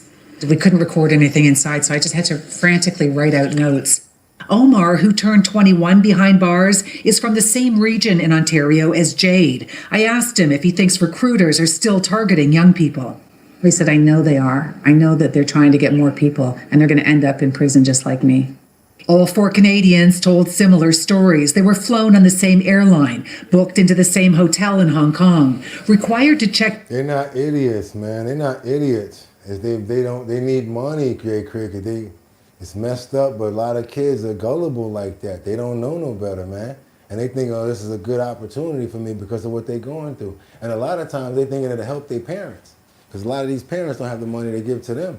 A lot of people not as smart as us. A lot of people don't understand that there's a lot of the stuff they got to look out for. Another reason why I always tell you guys, please hit that like button. Get more people over here, because some of these stories may actually get through to somebody that might learn something. Do me a favor now, let's hit that like button, get more people over here to be warned about this. Maybe you able to actually show somebody what's going on. In every 2 minutes after landing, and told to use the serial number on currency as a password for picking up and handing off suitcases. So why Hong Kong? There is a huge demand for it. It's expensive, and people pay a lot of money for cocaine. Private investigator Melissa Tan has researched cases of foreign drug mules and says cocaine here goes for about $200 a gram, more than double the cost in Canada. Cocaine users in Hong Kong are actually the affluent, lawyers, bankers. Hong Kong has some of the longest prison sentences in the world for drug offenses. Unless the 4 Canadians can prove they didn't know what was in their suitcases, they face life behind bars. Whew. And they're young, 20 years old, 19 years old, they facing life behind bars. And they got the thing talking about, well, if you plead guilty, they'll give you less time. What, you gonna give me 30 years, 40 years? Crazy. Sad situation right there. I feel bad for them. Do me a favor, hit that like button, get more people to know about stories like this. Want to pray for them, and hopefully they get some sort of justification. The ones that actually knew, if this had something to do with what we don't think, what we think not, we're gonna hope that all of these kids didn't know. And pray for them, and hopefully they get better situations and better, lighter sentences and get out of these terrible situations. Because not only are they suffering, but their parents are suffering too. They're probably thinking every day, why did I allow my child to do something like this? And they're feeling guilty as well. Amen. Let's get on over. Okay, thank you so much, #DogEasy. Love how you don't pick a side or just show us what's up. That's how I like to do it. It's the way we have a better dialogue inside the chat, and we can talk about things. That's horrible, wasn't it? And it was very extreme. She knew what she had in them bags. You think so? $5,000 was enough to go to Hong Kong. Wasn't enough to go to Hong Kong. Let's keep going forward. You guys double tap that screen, get those likes up. You got to go over to Utah right now. We got a sentence that's coming through for who's that? Corey Richens, unanimously found guilty on all charges. Aggravated murder and her husband's murder. She's been found guilty. That's it, you guys. Releases all doubt of what's going on with this next case. Got to get on over to Utah. Do your boy a favor now. Trying to get more people up on what we got going on over here. If I could see us at 70,000 subscribers, I would feel fantastic at the end of the day. So if you guys like the show, and if you really appreciate it, hit that subscribe button right along with that like button. Let's go. We, the jury, unanimously find that the defendant, Corey Richens, is guilty of aggravated murder. We, the jury, unanimously agree that the prosecution has proved the following circumstance or circumstances regarding count 1 beyond a reasonable doubt. The homicide was committed for pecuniary gain, and the homicide was committed by means of the administration of any substance administered any lethal amount. You could just see how when they said that, she was just like, doom, doom, doom. They just broke her down, right? Dosage or quantity. Count 2, attempted aggravated murder. We, the jury, unanimously find that the defendant, Corey Richins, is guilty of attempted aggravated murder. We, the jury, unanimously agree the prosecution has proved the following circumstances regarding count 2 beyond a reasonable doubt. The attempted homicide was committed for pecuniary gain. Imagine what her Apple Watch would be doing right now if she had one on. That joint would be like, ding, ding, ding, ding, ding, ding. That joint would be way up right now. Heart rate up. Count 3, insurance fraud. We, the jury, unanimously find that the defendant, Corey Richins, is guilty of insurance fraud.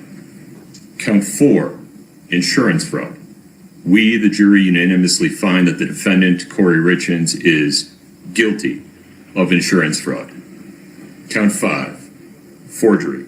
We, the jury, unanimously find that the defendant, Corey Richins, is guilty of forgery. It's signed by the foreperson. Please have a seat.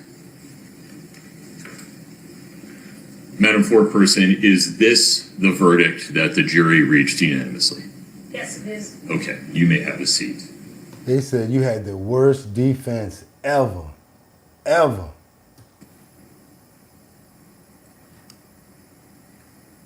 Your Honor.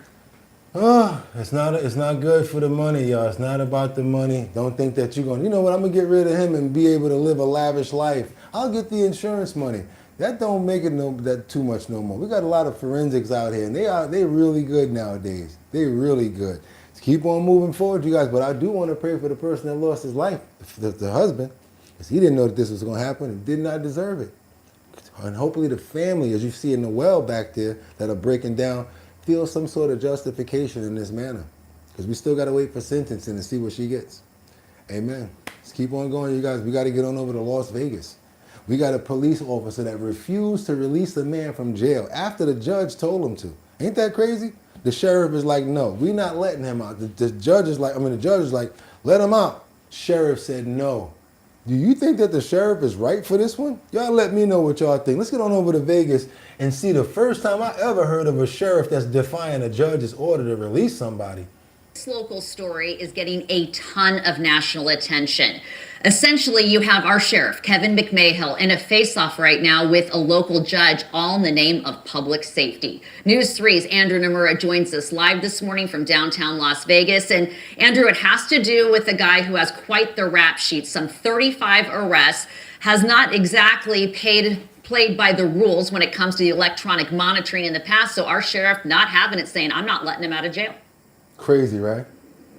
Yeah, that's right, Kim. The lengthy history of Joshua Sanchez Lopez is at the top of the list of reasons why Sheriff McMahill filed an emergency motion to make sure that he doesn't get out of jail and gets out on probation. Now, Joshua Sanchez Lopez most recently was charged with grand larceny. A judge ordered him to be released on probation within 24 hours, but just like we mentioned, Las Vegas Metro Police filing an emergency motion to keep him in jail. The department pointing to Sanchez Lopez's 35 arrests, a conviction for involuntary manslaughter, and previous unsuccessful attempts at probation. Makes sense. Attorneys for Metro say that disqualifies him from the probation program. Defense attorneys say Metro's decision to not release detainees goes against the state's separation of powers law and is unconstitutional.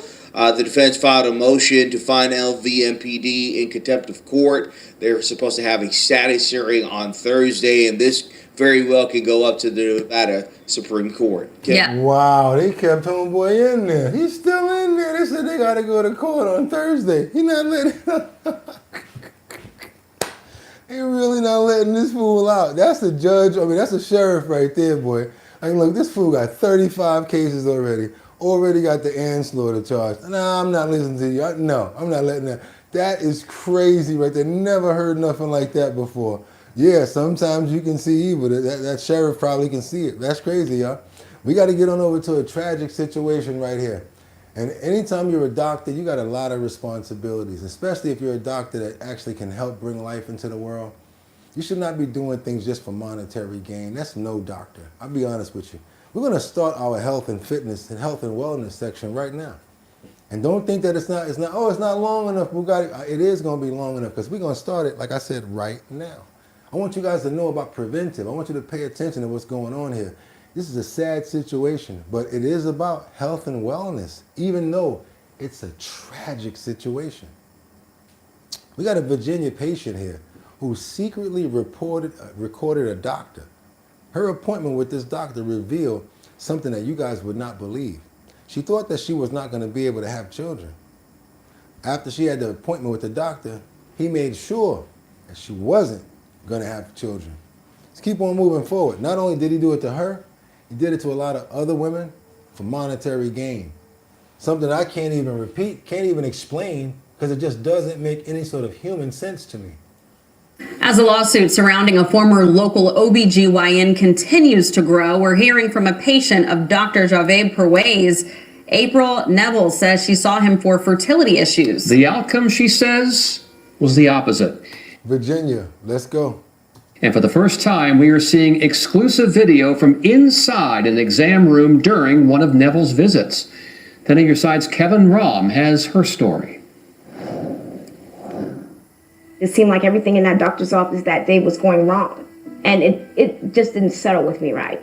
So when I told myself, when I went into the private room, I got undressed, of course, and I set a camera up. And I just So she set up her own camera. wanted to make sure that I was getting the best medical advice as possible. Come in. Good morning. Sorry you've been waiting. I apologize. I'm April. Pleased to meet Nice you. to meet you. Can I have a baby? Why? I don't know. You can't have a baby. Why? I've been trying for 3 years. She's been trying They for got to 3 ask me years. questions. Have you ever had any surgery? No. Been in the hospital or anything? No. You could tell the conversation he had, he prepped this. Sitting on the bed and they did a pap smear on me. Sometimes you can have these little cysts on the ovary that come and go, but it makes it difficult for you to get pregnant. And he was like, oh yeah, Miss Neville, let me just say this. You're talking about trying to have a baby and you're having issues. Basically, there's a surgery I can do to help you get pregnant. But we're going to help you have a baby. Thank you. Yes, yes, we're going to do, I'll do my part. And I said, I'm going to help you have a baby. She got excited, threw her hands up in the air, and he said, I'm going to do my part. I thought to myself, like, that's easy? Is that all it takes? And he was like, yeah. He was like, yeah, go ahead, go home, keep trying, and, have fun and do what you do. Now, one thing I'm just going to warn you. He said that the medical insurance won't pay to help me get pregnant. That's kind of what he said. We're going to write it as if you've had some problem with your periods. He said that I can help you. I'll do a surgery on you. We'll schedule it. I'll write it down. I'll write it off as a DNC. And you'll be able to get pregnant. And I took it as, okay, well, this man knows. He's basically saying they won't pay you for this. They won't pay him for one procedure, but he'll put it down as another procedure in order to make it happen for her so that she can give birth. What he's doing. So he literally set me up for an appointment to have the surgery done. I waited I probably say about a few months before I'm going to go seek a second opinion from another doctor. They claimed that I had got a partial hysterectomy. I said, does that mean I can't have kids? She said, well, would you like to hear the good news or the bad news? She said, I can already tell you there's no good news. That's crazy. You put your trust in somebody. And for them to do you like that, it was so hard. It was so hard. She asked me who was my doctor then, and I told her Dr. Perez. And she was just like, I think you should go see the police. Using women's bodies to line his own pockets. Today's verdict, the justice that many of the patients were waiting for. We as women, we can't take back what was taken from us. To know that he's not out there, operating on anyone else, that no one else will be a victim. Knowing that little bit helps me sleep at night. powerful testimony there. Thursday at 6, we'll dive into people who said... Yeah, yo, they got more. Let me get that. They warned hospital officials about what Perez was doing. They say it actually hurt their careers. They don't care about nothing but the careers and but their money. That's all they really cared about. Pray for her, any other women that were affected by what he did, all of the children that never going to be able to be born. It's just so tragic and sad situation. You know, I just hope that he got enough time. I think that there should be real serious justification for what he did, even though the way that he just basically eliminated life. I don't think that there's no justification for that or no jail time. Just want these women to get healthy and keep on moving forward with their lives. Sad part about it is probably none of them will be able to have children again or bear children. Amen, you guys. Terrible situation right there. That's why I said it's part of health and wellness. Got to find out who your doctors are, do your homework, and make sure that you're going to work with the right people. Got to get on over to Los Angeles. We got this 520 Acre Street and North Avenue. A teen girl jumped from a moving car due to an attempted kidnapping. First, they were walking on their way to school. The car pulls up. Los Angeles. Car pulls up next to them. You want to ride? No, we don't want to ride.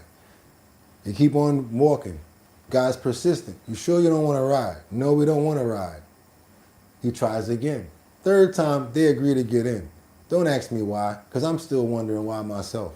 They get inside the car. He locks the doors. They don't want to get it. He don't want to let them out. They got to wind up jumping out the car windows in order to get out this guy's car. Let's get into it, y'all.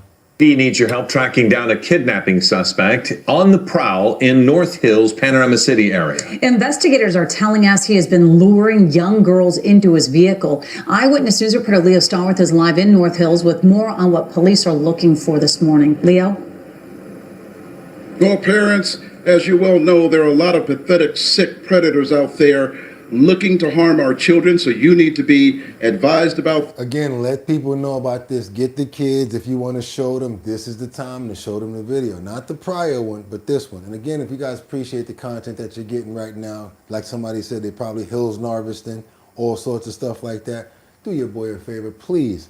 Hit that like button. All it does is get more people over here. That's what it does, to understand what's going on. That's why I do this. Also, if you want to see me every day, all you got to do is hit that notification bell down there too. That ding, ding, ding, that bell right there. Go ahead and hit it and give me all the money in your pockets. Nah, you ain't got to do that. But I would appreciate it if you're going to show some love. Could you do it with the likes? Double tap that screen and get those likes up. Come on, y'all.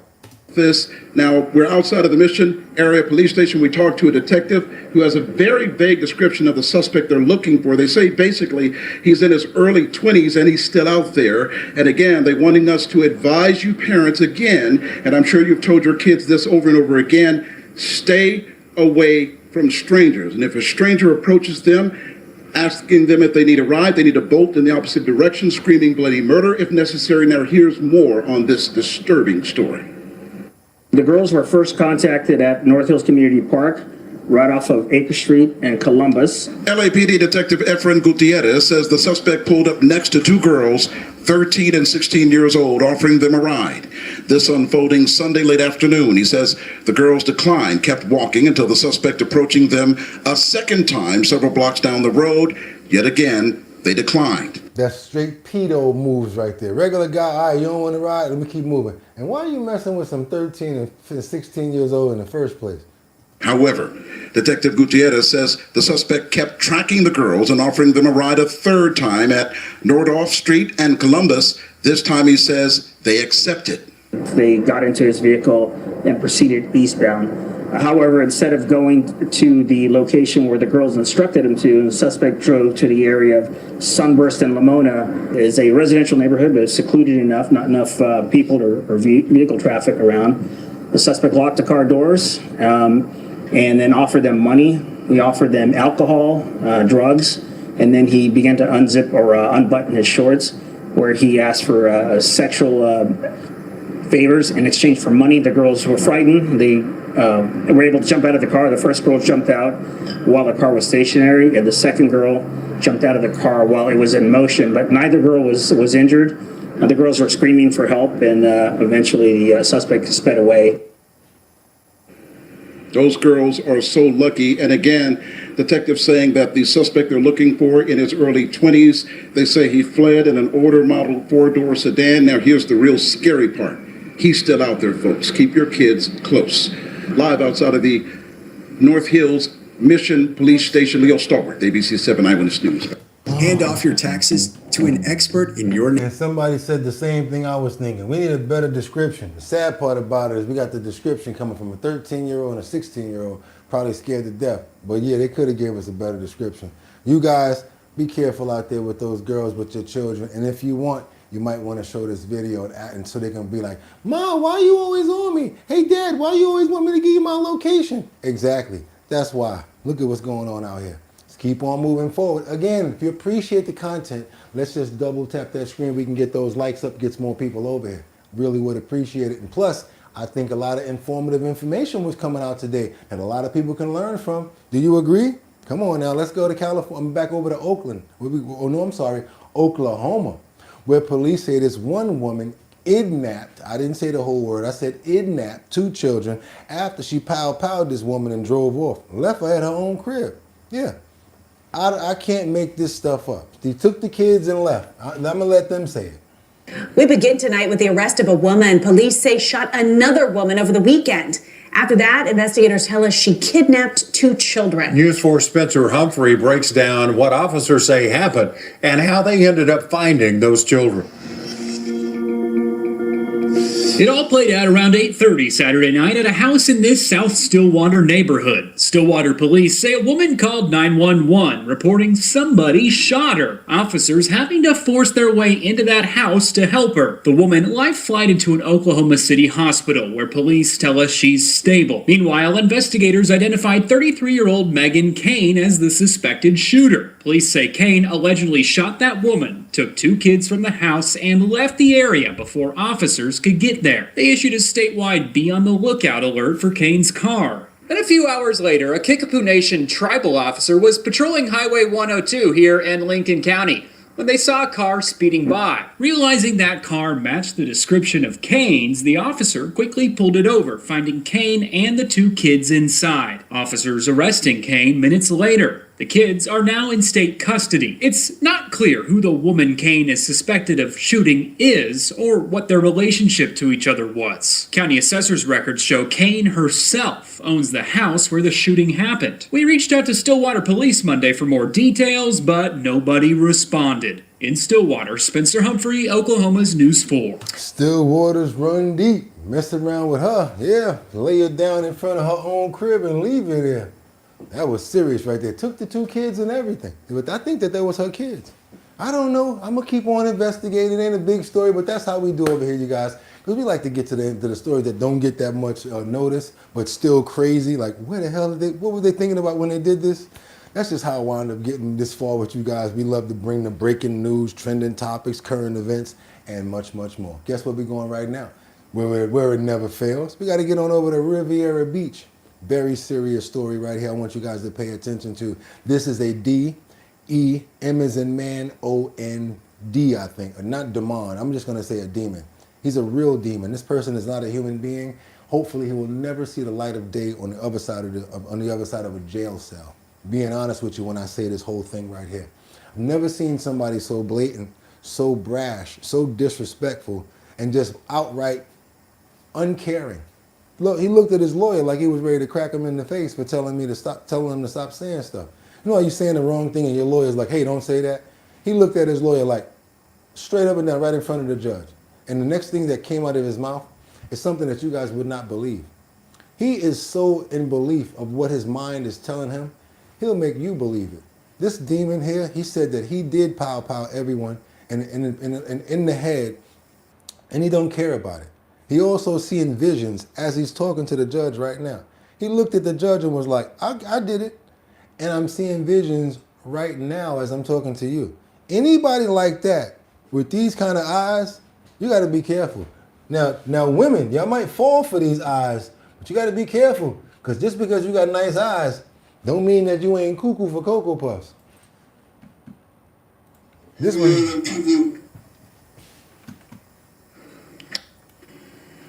I shot every one of them people. Well, the suspect accused of shooting 5 people, killing 1 in Riviera Beach, as you see there, just faced a judge. Jolie Rodriguez is at the Palm Beach County Jail where the suspected gunman gave a point-blank admission before the court. Well, it was truly a courtroom shocker when the suspect, 20-year-old Terrell Gibson, spoke on the shooting. Now, Gibson goes on to detail his mental health struggles. Then he says that none of the victims died, but then goes on to admit saying that he shot them all within a span of 5 minutes. I shot every one of them people in their head. They're not making it back. The suspect, 20-year-old Terrell Gibson, faces several charges, including first-degree murder and attempted first-degree murder. Police say Gibson shot 5 people Monday night. It all started around 6:15 inside the Azure Estates community in Riviera Beach. The police chief says it appears Gibson was having a mental breakdown as he describes hearing voices in his head, insisting he get a gun and shoot people. Gibson fled and attempted to carjack multiple vehicles. Police say he then shot 3 more victims and ultimately succeeds in taking a vehicle and fleeing. According to police reports, one of the victims was his own cousin. In Gibson's first appearance on Wednesday, he repeatedly claims that he can see things that others can't. I'm fighting something I can't even see. I see it at night. I see it now looking at you. He goes on to deny that anyone was killed during the shooting, but admits that he shot people in the head just minutes later. Attorneys in the room then warn him that anything he says can be used against him in his trial. I don't care because I'm speaking the truth in my heart. I don't care about what you saying. I don't care. The murder charge alone carries a minimum sentence of life in prison with no parole if convicted. Reporting in Palm Beach County, Jolie Rodriguez, WPBF 25 News. He said, I don't give a F about what you're saying right now. He did it, and he said they not coming back. Y'all heard that. First thing he started over saying, he did it, and all 5 of them ain't ever coming back again. And I'm seeing stuff right now. I'm like, what? That's right, you guys. Yeah, he drunk the Kool-Aid eyes for real. That's right. We got to go ahead and make sure that he never come out. Want to pray for every single person that lost their lives in this tragic event. And hopefully nobody else get messed around with him, because Lord knows what he going to do even when he go inside. People like that don't stop. Like he said, he's seeing visions, and he said he was seeing them at the same time as he was talking to the judge. Barked on a lawyer. Want to pray for every victim that's dealing with this situation, and thank God that he's hopefully going to be able to be arrested for the rest of his life. He don't need to come out. Amen. That's crazy right there, you guys. Wow.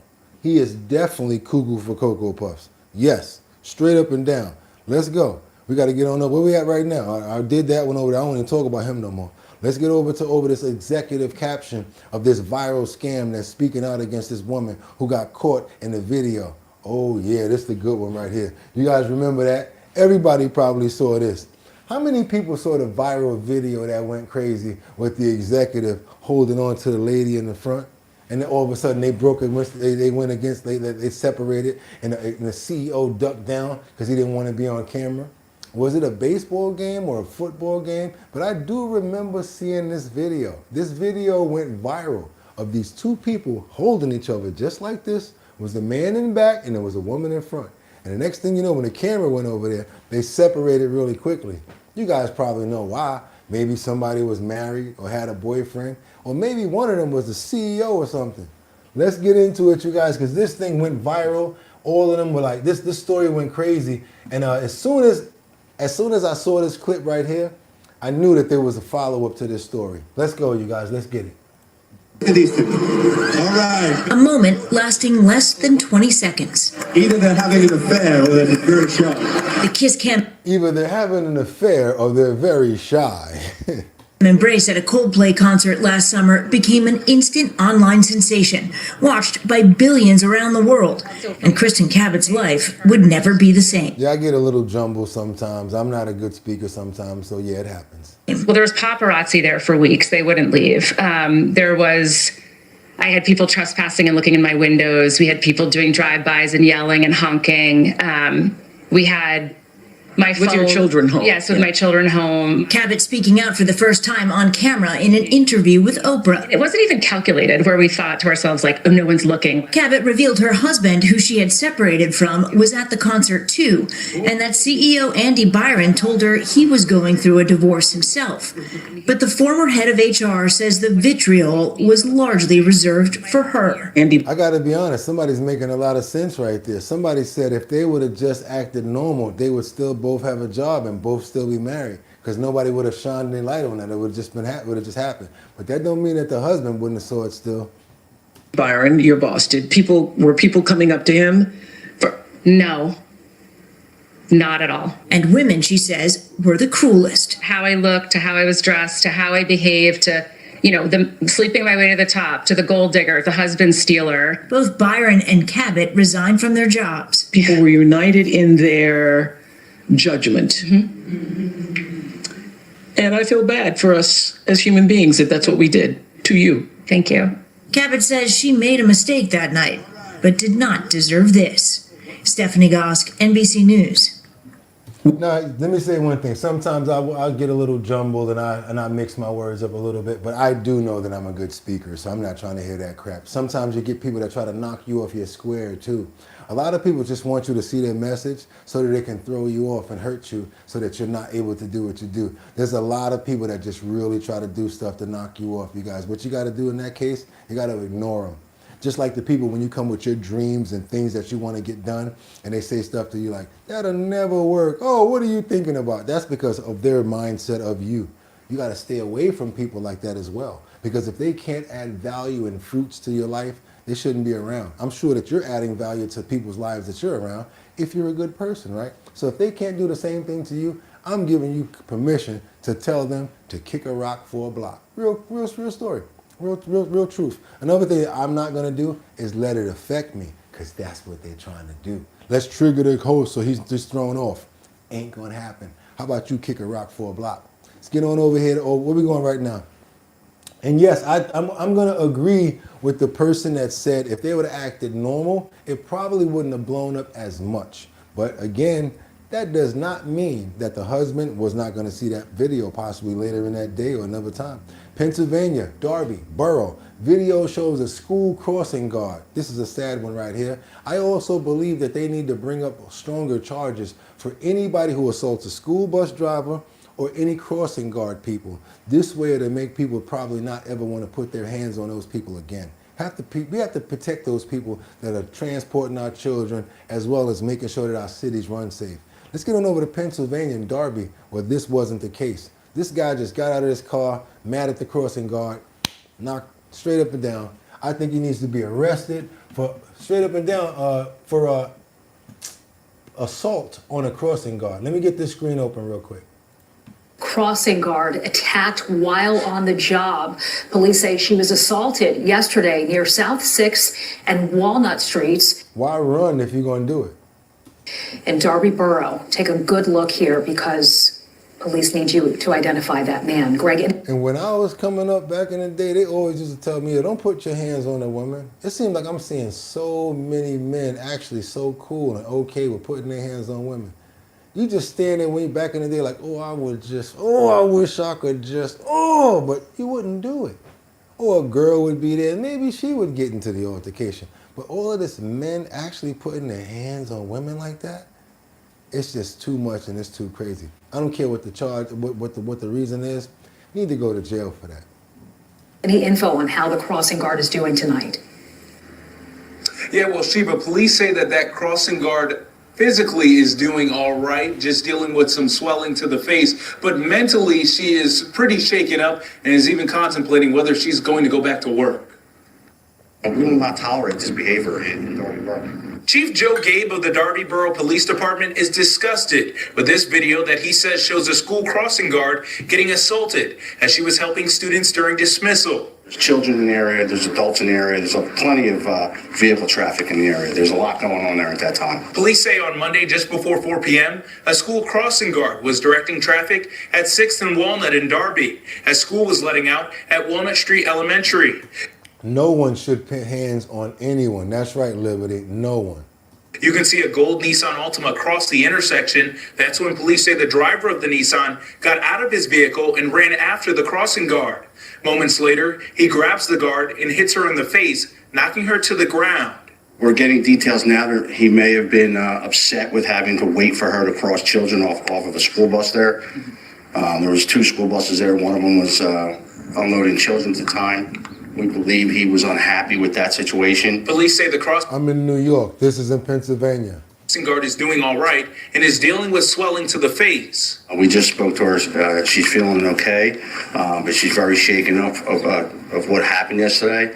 I think they need to whoop his ass when they catch him. I'm talking about turning them cameras off and whoop that trick. I'm talking about to the point where they tired. Y'all know what I'm talking about. Hold on a minute. I'm talking about take turn. I don't care. Call me what you want. Oh, no, this police brutality. I bet he never put his hands on another crossing guard again. Let's get on over to Manhattan, where we shows an officer outside of the Gracie Mansion. We showed part of this video before, but now I got the whole clip of what happened outside Gracie Mansion when they took those 2 guys into custody. Let's get it. Show the rest of this. And is worried to go back to her position as a crossing guard. This afternoon, a different crossing guard at 6th and Walnut. But the incident still fresh in the minds of parents who interact with the crossing guards all the time. Whoa! We showed parent Deborah Ward the video of the assault, which she says it's upsetting. It didn't make no sense to me, because she had been here for a while, and she was very polite, so I don't understand it. It's terrible that a person will come up and just out of nowhere, just maybe is frustrated with traffic or having to wait, and goes over and insults this woman. A male goes over and insults this woman in front of children, and has no problem doing it. Which police have one message for the suspect. Turn yourself in. Come in and talk to us, because as of right now, we are tracking you down. Now, I mean, there's something that police had mentioned was the fact that there are a lot of people that are asking questions about this situation and how this all transpired. And I mean, it happened so quickly, but at this point in time, police say that there were a lot of people that were out here, and they say if there was anybody that witnessed this, to please contact police immediately. And fellas, y'all gotta stop being punks, man. Y'all see something like that, 3 people, 4 people, get involved. Get involved all the way too. He only using his hands. Run over there 4 deep and just surround. Boop bap, boop bap. Yo, what happened? Yeah, we're gonna show you what happened. Messing with this guard over here. Fella, stop being punks, man. Go over there and help that lady out. Y'all saw what was going on. Somebody saw that. It was kids walking right by. Don't be letting dudes do stuff like that. If 5 of y'all would have jumped out and ran up on him, I bet he would never do that again. Come on now, fella. Stop that. New York, Manhattan. We got this situation right here that I was telling you about outside of Gracie Mansion. We got the entire footage of the whole scene right here. Want to open this whole thing up? I want you guys to see what happened the day that they had that boom, boom, boom, trying to do something outside of the Gracie Mansion. Check this out.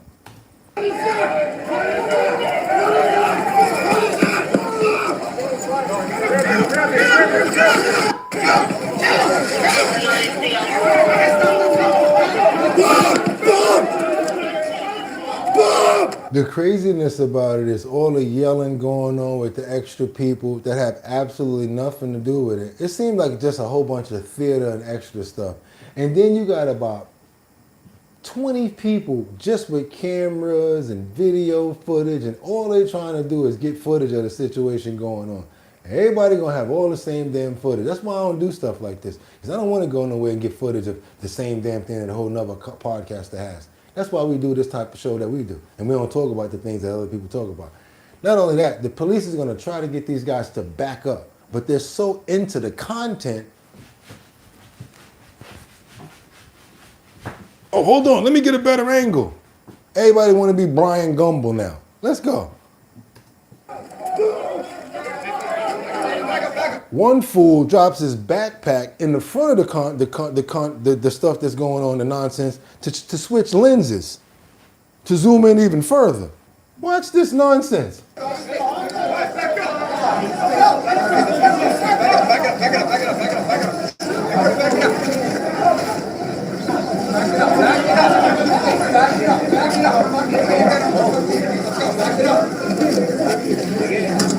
I just gotta get this shot. Man, if you don't get the fuck out of the way, or they need to just come through with the batons. Break all the cameras. Don't even hit the people. Break all the cameras. Stupid son. Look at this. Ain't never one of them work for NBC, Fox, the AP. None of them. This is just a roving reporter with his own stuff that he got from B&H with the last bit of his unemployment checks. I'm gonna be a content creator.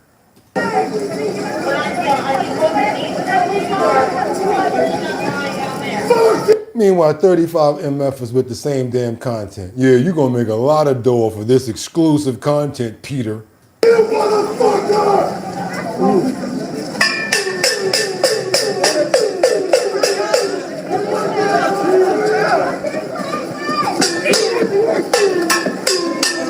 Always a thunder with the noise. Right to the back of the head. Get the fuck out of here with all that noise. I would, ooh, if I could do what I want. Ugh. What was that about, sir? Get your ass out of here. Like my mother used to do. Oh, I would love to just, with the hand up, with the scoop, boop, do, do, do, boop, get out of here with that noise. Oh, you're lucky I can't do the things that I want to do, boy, because all of you transplants coming in from all these places that don't know nothing about New York, Idahoans, San Franciscoans, San Diegoans, y'all don't know what the hell y'all doing over here. And so does not our mayor. We don't rock like y'all. We don't care. Tell you the truth, probably would have tripped the dude and let police get him. All that, nobody want all that whack footage. Y'all's pathetic. It wasn't, and I want to correct you guys. That was not one reporter that had a job. Not one of them were from a network. They were too busy doing other stuff. Those were the roving reporter with the last bit of his unemployment check trying to say, oh, I'm going to make money off content now. Man, get out of here. Let's get on over to Florida, Hollywood to be exact. We got these watch thieves that broke into the window of we got these thieves that broke into the window of a perfume store. The sad thing about this is it's the second time that it's happened to this woman, and she's already still paying for the first time. I don't know if she's gonna be able to stay in business. I wasn't able to watch the content after I heard what she said. Once I saw the glass started being broken and like it actually happening, it bothered me. I was like, I'm gonna watch this with them. I'm not gonna watch this by myself, especially with the things that she said. This is the second time. I might not be able to recover from this. And guess who don't care? The thieves that took the perfume. On the street, I got that Balenciaga, yo, $30. Really cost 70 in the store. Yeah, because you did this to this lady. Let's go, y'all. Double tap that screen and get those likes up.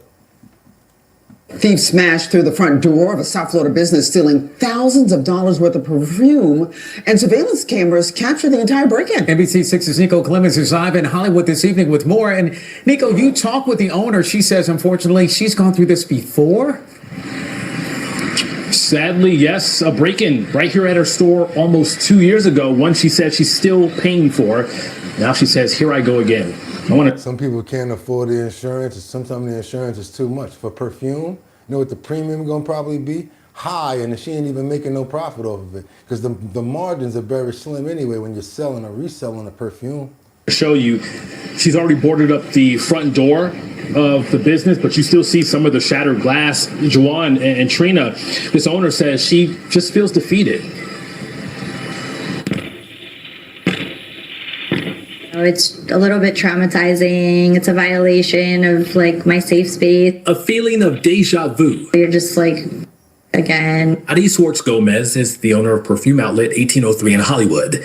She said she got a notification on her phone Sunday that the alarm was on at her store. So she pulled up her cameras and watched in real time thieves stealing perfume from inside her business. Clearing out shelves. Swartz Gomez dialed 911. You just kind of go into like anxiety mode and you're like shaking. When she showed up, she saw glass everywhere, bottles on the ground. The thieves were already gone. And they cleared her out mad quick. Y'all saw that. Fast. Frustrated, defeated a little bit. It's a small mom and pop's business. We're big on community. If this store looks familiar, or if this break-in sounds familiar, it's because Schwartz Gomez says thieves targeted her business almost 2 years ago. She says almost the exact same way. Definitely feels similar. And if it's not the same, definitely a lot of coincidences. Now, I could rock with you on that. I would even said it for you, but you ain't say it right. Sonny, you said Iggas always steal anything nowadays. I happened to see the hand. It seemed like it wasn't an Igga. It wasn't a ninja, unless the other one is a ninja. It seemed like it wasn't ninjas to me. Schwartz Gomez says both times thieves made off with thousands of dollars worth of perfume, not to mention all the damage. She's trying to figure out what to do. I'm still paying for stolen goods from 2 years ago's break-in, so I can't really say how you move forward because I'm barely putting in a dent from that bill. And I'm so tired of people being so heartless too. Got people in the chat talking about it was fake cologne and all of this or whatever. It was not fake cologne. What if it was? What if it wasn't? Why the hell does that make a difference? What type of planet do you guys live on? Insurance money, what else a thun saying? It's never none of us, y'all. It's always people that don't even really rock with us and always these extra thun people. Let me see. Rig the fire suppression system with dye. Always a thun. What else another thun saying? Looks like one is a woman. I'll let that one ride. Let's see some more stupid people. Here go another dumb fool. Antonio says De La Rosa, insurance scam. Yeah, Antonio, you can kick a rock too. I don't care. Get mad. Come on, let's keep on going. Because there's a whole bunch of fools in here. How old are those speakers? Another thun, worried about nonsense, like it matter, long as they work. I'm supposed to get some new ones, y'all, to impress this fool, and these ones still work. Meanwhile, I don't even use them unless I'm in the studio. We really use the sound bar. I'm talking about, come on, y'all. You got nothing else better to do? You can't even spell your name right.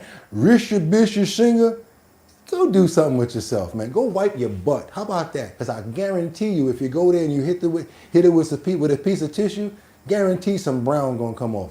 Go wipe your butt. How about that? Let's keep on moving forward now. We got to get into our health and wellness section. That's right, you guys. Already told you that we started it. Why? Because I'm trying to cheat. Because this time it's kind of short. I can't even tell on myself right. Yes, you guys, it's going to be kind of short today, but it's a good one. Can't always find out good stuff all the time, but I promise you it's a good one. Because you guys think that superfoods are good. You guys think that acai bowls are so delicious and so delinquent. You guys think that certain juices and certain things are just so good for you. They're superfoods. Dun, dun, dun, dun, dun. I'm a superfood, right? It ain't.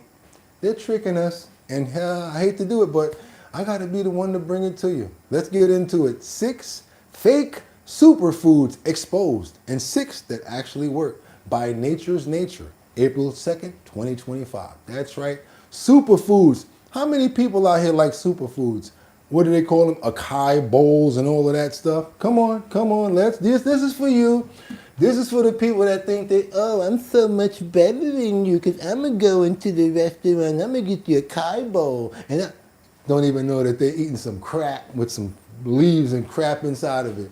Now we're going to do the breakdown, you guys. Let's go. And ladies, don't get too crazy off the intro we got here because we're going to probably say it too.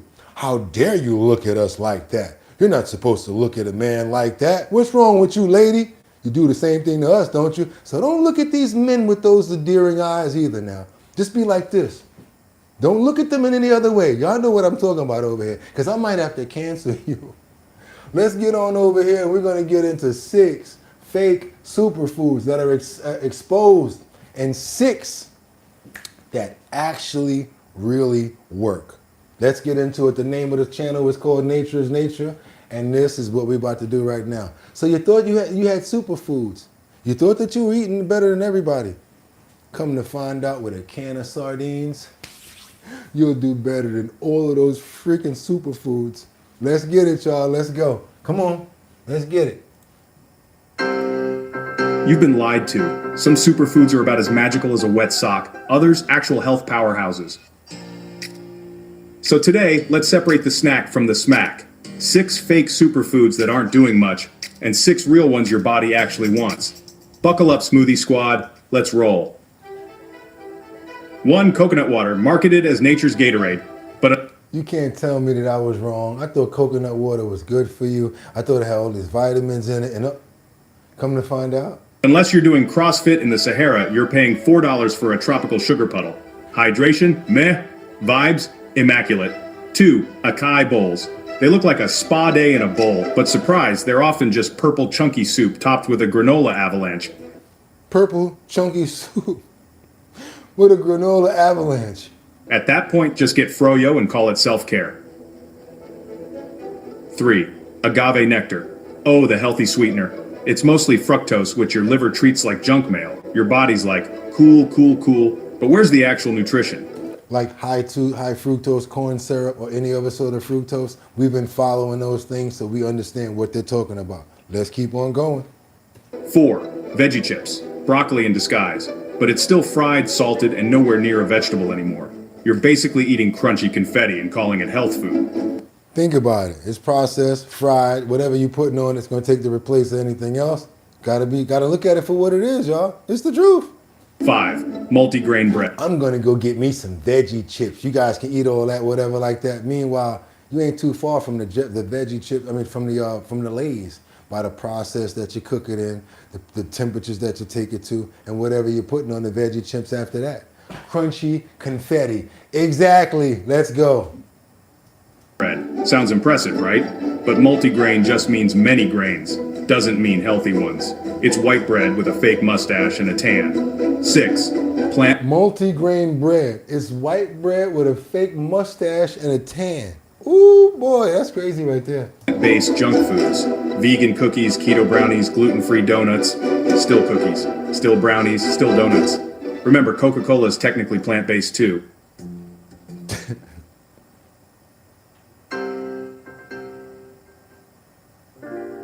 Agave nectar, acai bowl, veggie chips. Keep going. Multigrain bread. Plant-based junk food. Superfoods. Now let's talk about the real MVPs. Sardines. I know, not sexy, but they're loaded with omega-3s, protein, calcium, the whole squad. They're like little fishy treasure chests. Cheap, nutritious, and oddly satisfying.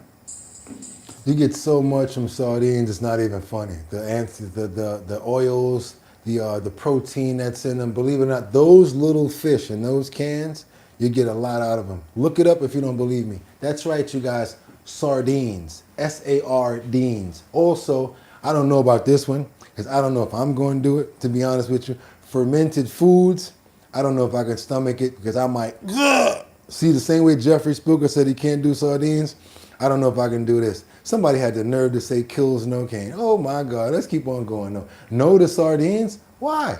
I could do it, even though I'm vegan, I could do it if I had to. See, somebody else says I love it. You know what I think? I think we have a mixed bag in here. Some people that can do them, some people can't. Oh, we got Audrey that says my mother can. I love some Miss Swanza. Okay, I love me some. Me. Okay, nutrition or milled grains goes down after 24 hours. Do you drink? Yes, I do. Okay, what else you got? Real Caesar's dressing has sardines in it. Wow, I didn't know that. Let's look into that, see if that's true.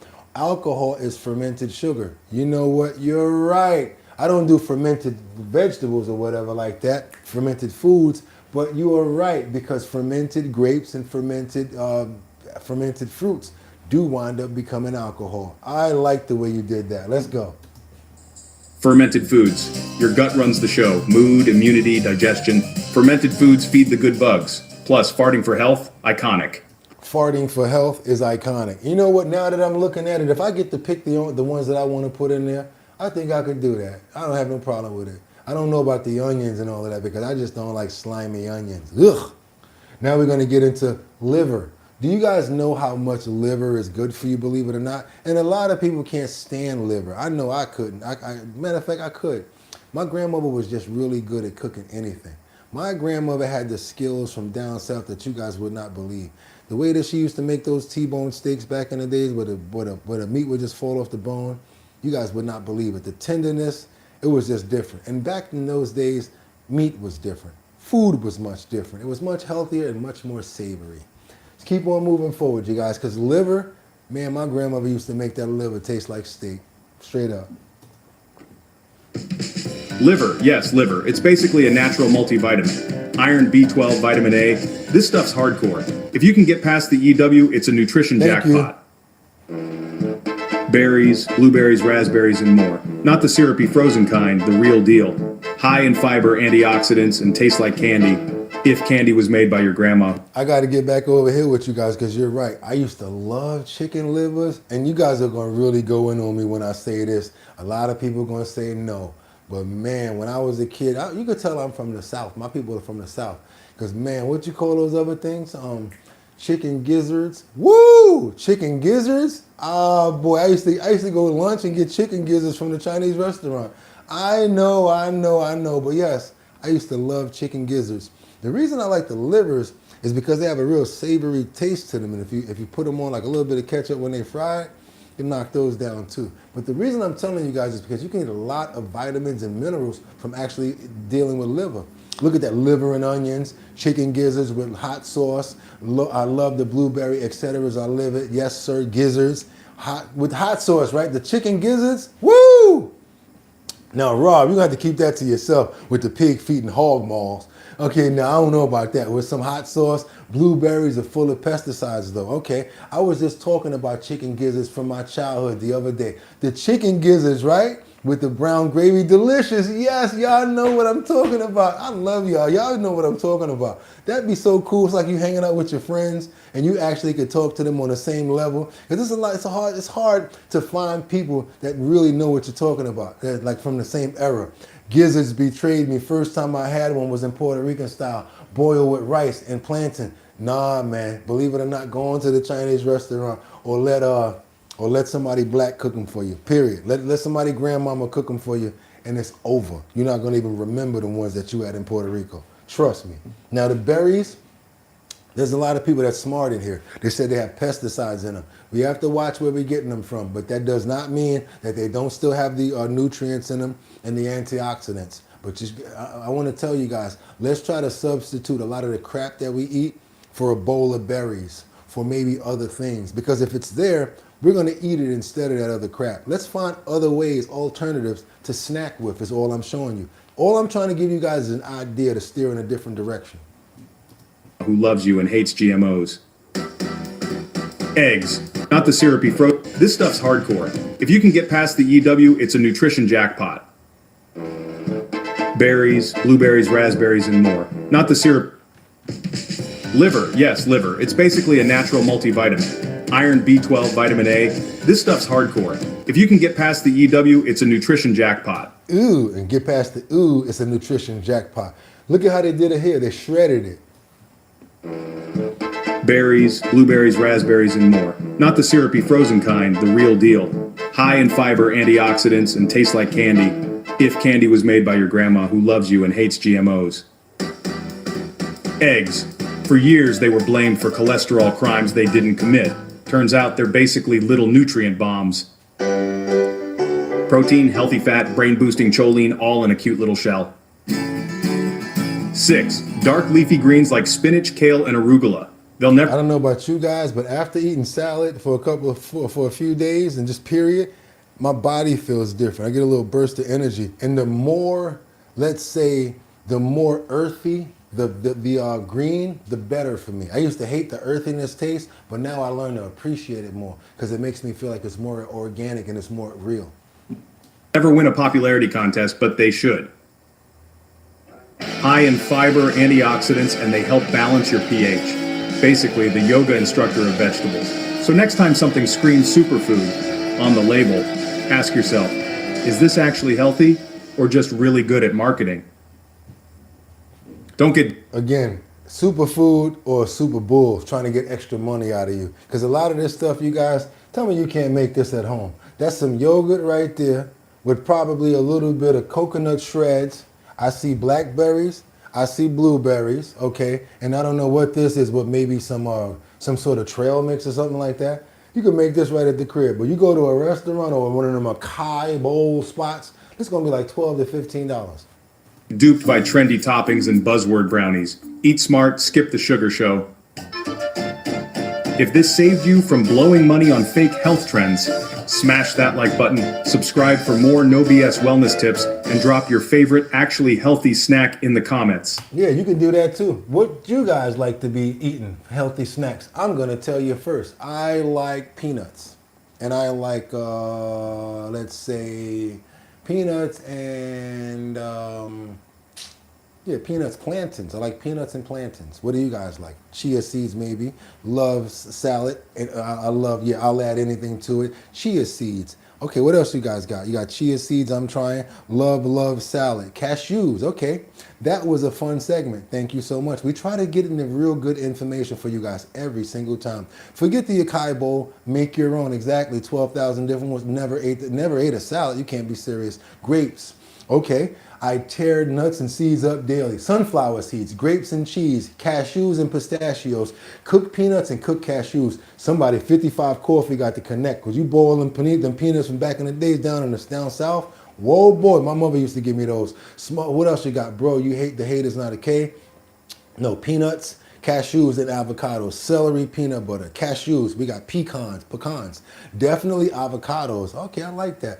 Shout out from South Africa. And guess what? Let me ask you a question, Trade Equip. What do you guys eat in South Africa as a snack? I do think that you guys eat avocados too. I see a lot of people out in New York from Africa that love avocados. We got grapes, raisins, avocados, fruits, all fruits. I like rocket leaves and stuff with some potatoes, cold potatoes. Okay, yeah, boiled nuts are good. Swan milk, a Cafidin, Casigma, salad. Okay, I see you guys. Pistachios, I love pistachios. That aftertaste, apricot seeds, European cheese, rendered in status, owned by Pfizer. I don't know about that one. Hemp seeds, that was a good one. Don't sleep on the hemp seeds. They're the most powerful seeds out there. That's right, you guys. Hemp seeds are the most strongest seeds that you can get. Somebody know their stuff in these comments. Pistachios, God bless Donald Trump. Hi from South Africa. What's up with y'all? I like peanuts. Let's keep on moving forward. This is the kind of dialogue I like, and it came through on a health segment. Y'all have no idea what y'all doing to me right now. I'm gonna keep this health segment going, and we're gonna get even better with it. To the point where now we're ready with the Justice for All hanging hooks. Our bottom line. That's right. You can order one of these from the website after today if you want to start growing your own vegetables. Or you can go get your own. This is the Our Bottom Line hanging starter kit. What we do is with this, you put the dirt inside with the seeds, and since it's mesh, there won't be any water being held in there. So guess what? You'll be able to grow tomatoes here. You'll be able to grow small onions in this one. You'll be able to grow something here. 24 different slots to grow something in. Start your starter kit as soon as you can. This is going to be up on the Our Bottom Line segment tomorrow. We're going to have the logo on there and everything. But what we're going to do is also start doing our own. Anytime you look at something, you got to look at it for more than what it is. Just because you can hang shoes in this does not mean that you can't use it for multi-purpose. Imagine dirt inside of here. Imagine putting water in here every day, and then imagine some tomatoes growing out. Imagine onions sprouting up from this side, maybe some basil over here. Exactly. We use our brains over here, you guys. We got to become self-sufficient. Not only this one right here, but we're going to go back to the original. This is already available, artwork already made and already done. These are our Bottom Line starter kits. This is called the Justice for All starter kit. Goes along with that one. If you don't have the space to put this one, common sense, you could use that one and hang it on outside of your patio, maybe outside the front door or something like that, and become self-sufficient. We can start trying to make our own, let's say, seasonings. Not seasonings, I'm sorry. Comes down to when it comes down to these, we can make our own, what do they call those things? Not seasoning, it's the other one. Our own, like mint leaves and stuff like that. You guys know what I mean. You don't need a lot of space when it comes down to growing certain things. And yes, we've already proven it effective that you can grow small mini tomatoes in something like this. Also, this is a real pot with the Our Bottom Line logo. This is the Justice for All. We're doing these right here on our website now for $14.99. It comes with the Our Bottom Line gloves. It comes with the plant food. It comes with the Our Bottom Line keychain. So you can be a part of the crew and have your keychain, right? It's a lot of stuff in here. You're getting a real big value. It's also got the Our Bottom Line Purple Sunday decal and 2 different sorts of seeds that you can grow. My only catch is this. If you buy one of these, I want you guys to send us the photos so that we can see how we're growing together as a community and really see how we can go somewhere. Maybe we can start trading seeds, trading growing secrets and stuff like that. So yes, $14.99 on the website, maybe the same price for that, $14.99 on the website. My main goal is to keep the prices low because I really want to see if we can grow. It's not about always getting the dough. I want to see if we can grow and really make something come out of those pockets, something come out of that, something come out of the earth. That's what we're about over here. Health and wellness section, Our Bottom Line, updates. And by tomorrow, all of this stuff will be up available on the website. Let's keep on moving forward because you can't be dressing all crazy at the rodeo, girls. I know you want to show them cheeks and show what you got, but not at the rodeo. This is a place where families come. There's kids here. Let's keep on moving forward. The website, I'm sorry, not the website, but if you look under me right now, you'll see sweatshirts, you may see keychains available, you'll see different things available. That's what I mean. In our market section here at Our Bottom Line, you're going to be able to see it there. Right there on the bottom of me right now. The same section right there where you can click to buy the keychains right now or click to buy a decal, it's going to be right there. So I thank you for asking that question so I could clear that up. Thank you so much. Let's keep on moving forward, you guys, because we got to get on over to the rodeo and make sure y'all got to dress right. Come on now, can't be doing all that craziness. Let's go. Again, it's not always about me getting the 15 bucks. I want to see you guys actually make something come out of that dirt or something come out of one of those pockets because you're going to be like, oh my God, it really worked. I'm going to keep on doing this. Self-sufficiency. Get some onions growing, maybe even trade some fruit with somebody or some grapes or something like that. One day we have everybody sending videos of what they grew. Come on now, we can do that at the end of the summer. Let's go, y'all. Let's keep on going. Livestock show and rodeo is in the headlines every single March, but this year, not just for the concerts and the competition. So this has a lot of people talking after several weekend incidents forced the carnival to close early on Saturday. Officials, they're clarifying expectations on the rules, and that does include revised dress code. So McKenna Earnhardt is live at Energy Park with what you need to know before you head out to the gates. You probably need to fix your wardrobe if it's a little skimpy. Yeah, as you ladies know, fashion is always a huge part of the rodeo. But this year, a different trend has been going viral. Pictures and videos circulating on social media of what people are calling more club wear than rodeo wear. And so we've got those photos here for you. If you take a look at your screen, we've blurred them. Lord knows what she looks like without that blur. That's what I was thinking. Boy, we lucky that that's blurred right there. But you'll see what kind of sparked this conversation. So rodeo officials are emphasizing that this is and always has been a family-friendly event. The updated policy states that any clothing deemed inappropriate or showing excessive skin could result in you being turned away at the gate or asked to leave. The policy also bans any clothing, tattoos, or accessories with gang affiliations. And no face coverings are prohibited. And no face coverings. We don't need no shiesties at the freaking at the rodeo, y'all. Keep the shiesties at home, please. Thank you. Unless they are for cultural, religious, or medical reasons. Back in school, they would tell us, you know, the fingertip rule. If you have like a hemline, you want it 2 below your fingertips. How are your security guards and staff trained on this? What they're going to be looking for is things that are just inappropriate, right? They're like, yo, we not going to do no all listing and all of that. We're going to be like, look, you're inappropriate. You can go back to the car and get it right, or you can kick a rock for a block. If you guys appreciate the content, that don't mean we got to stop at 500. Let's get those likes up. Let's keep on going. Show your boys some love. Let's see how far we can take it. Hit that like button. Show some love by going ahead and subscribing to the channel and become a member. It's $3. $3 to get all this information every day. Come on. And so you know it when you see it. And so we don't want to single people out. We want to give them the opportunity to address their whatever they're wearing so they can come in and have a good time. But again, this is a family-friendly event, and we want to make sure if it's that everyone here is comfortable with what they're seeing. So no twerk wear at all. No twerk wear. We don't need to see none of these bodysuits that's got the little cuts and the slices and all of that.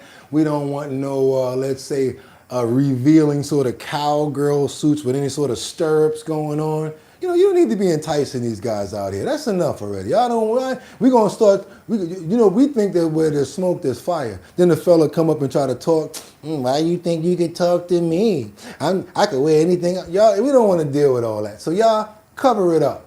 That's right. Laura Ingalls out here. I want to see them kind of dresses. That's right. I want to see the ones with the daisy prints. I want to see the one with the big ruffles going across right here. I want to see ribbons in your hair. That's right. How about a sun hat? That's right. That's what we want to see. Represent the rodeo the right way. A sun hat, real big, cover up everything. How about that? One of them Laura Ingalls Mankato dresses with the big ruffles on the top where she running down the hill like this. We want to see those. Don't put that crap on no more. How about that? See if you get a man looking like that. It'll all have to be off your merit then. Let's go, y'all. Around them, and there's lots of different ways you can describe that, but I think all of us know what's appropriate and what's not. We were talking about it even before we found out it was in place, just some of the questionable things we've seen, and being able to bring our kids to a family-friendly atmosphere is really important to us. So yeah, I think it's a great thing. Yeah, Tommy don't want to see all that. Tommy came to see the horses, all right? You see Tommy over, he ready for her to stop talking. Like, look, Mom, I ain't even come here for you to be on camera. I want to see the horses. You know what I'm saying? You don't need to see all that other stuff. Rolls and all sorts of, what they call that, cellulite and all that. Mommy, what's that? Something that you shouldn't be seeing and she dead wrong for having it revealed. Let's keep on moving forward, you guys. And yes, we playing a long game today. They tried to play us last week. I ain't playing no games. I might do 10 of them like this, back to back. They mess with the wrong dude, trying to silence me, then slow me down. Don't they know that make me go longer? I got a whole nother clip to get into. That's right, it is not over, because guess what? One thing I do want to say is this. What was I about to do just now? It was the clip before. The clip before. I want to prove to you guys something. Okay, real quick. I want to prove something. Okay, let's prove this.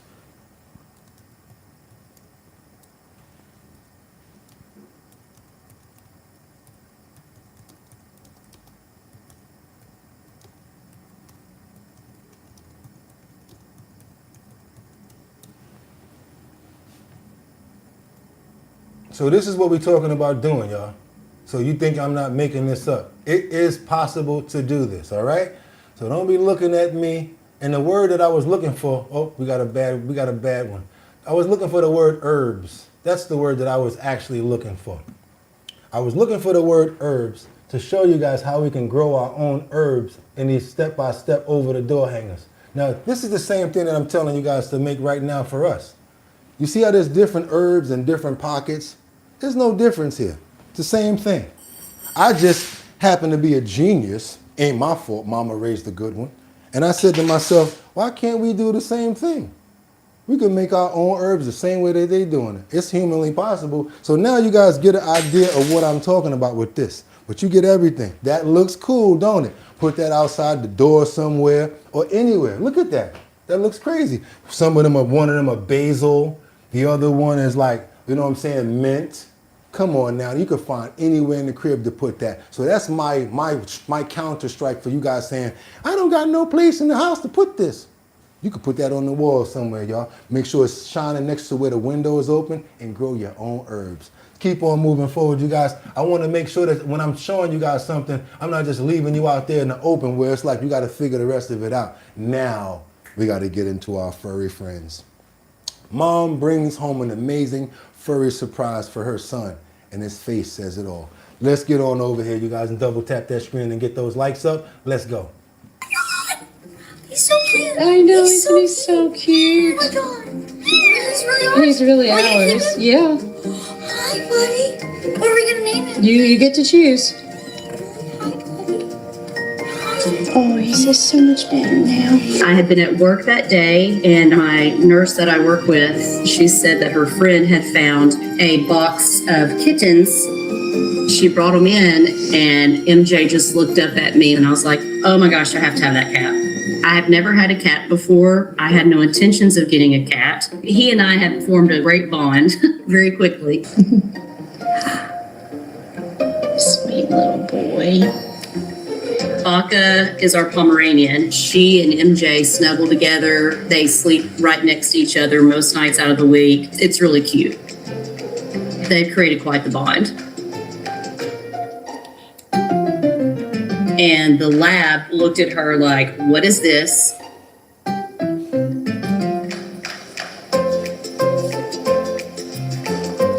They had this instant connection.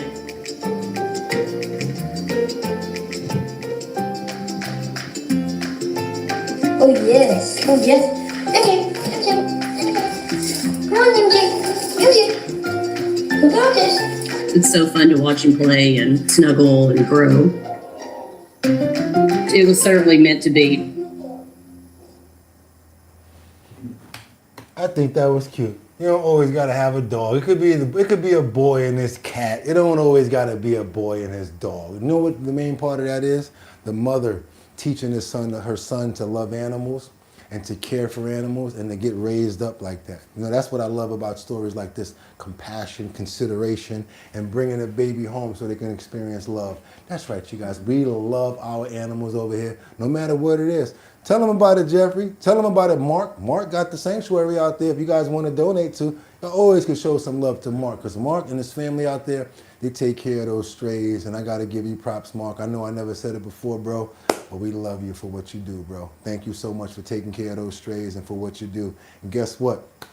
A lot of people appreciate you. Mark Dorfman, one of our brothers here at Our Bottom Line. Also, don't mess around, because he's a mod too. That's right. What we got going on over here? Got to show you guys some love, because guess what? Y'all know what we about to do, right? It's Thursday, hump day. I'm sorry, day after hump day. One more day till Friday. And you know how I tell you guys, I know it by this time you always like, oh my God, don't got to do too much because the weekend is almost here. Let's just chill it down. That's what you're going to get from companies. You ain't going to be able to get that phone call or go through, because everybody's like, well, tomorrow's the weekend. You know how people wind down towards the weekend, but that's why my favorite day is Monday. I always say, got to pick up the phone. On Monday, got to pick up that phone. That's what you got to do. But it's okay. We got one more day to the weekend. Hope you guys are having a fantastic one so far. Today's Thursday, one more day till Friday. Hope you guys are going to come rock out with me every single day of the weekend, because you know we do Saturday mornings. We do Sunday morning here as well. You need to go ahead and subscribe to the channel, become a member, hit that notification bell down there so that you know we're on and you won't miss out. Also, you got a business you're trying to promote, maybe trying to get some coffee sold or trying to get something going on with your landscaping business. You do construction, maybe you got a maid service. I don't know what you do, but we got over 70, well, maybe we should have about 70,000 subscribers. And if so, we want to use those subscribers to help you guys get out there as well and to promote your business. All you got to do is make your promo in a 1080 by 1080. I say 1080 pixels. 1080x by 1080 pixels, because guess what? That's the size that's going to fit up in the post notification area. You guys are going to see another post notification come up right after the show about what?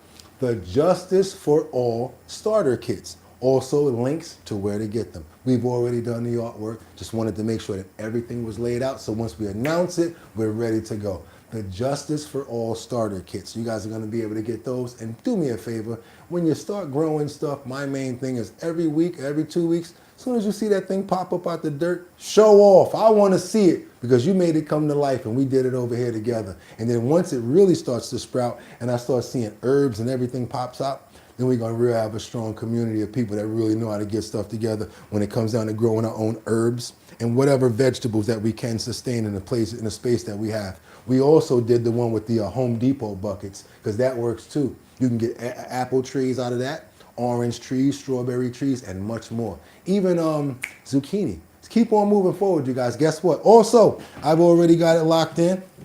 Well, we've got the, for the That's right, the Show Your Talent search. I want to see you guys' talent. Can you dance? Can you sing? Can you do a backflip? Because if you can, boom, you can make $250 in Manhattan, Bronx, Brooklyn, Queens, or Staten Island. Also, whoever's online, if one of you guys want to pop on, we want to see your talent. That is called the Show Your Talent search, sponsored by Big Drip Hard Punch. And you guys see me right there. That's your boy Boogotti NYC. I'm the host of said event. We've been putting this on for a little while. Now we finally got the locations, so we want you to go to the website and be a part of it. What's going on with the Show Your Talent search? That's the talent search where you show us your talent in Manhattan, Bronx, Brooklyn, Queens, Staten Island, and boom, you can make $250. And if you're really good, you might get the grand prize of $1,000. That's when everybody comes together. Also, one person from online. We want to see your talent as well. If you're good, why not? We'll cash app you the $250. It's being sponsored by Big Drip Hard Punch, hosted by Boogotti NYC, myself, and I can't do this without music.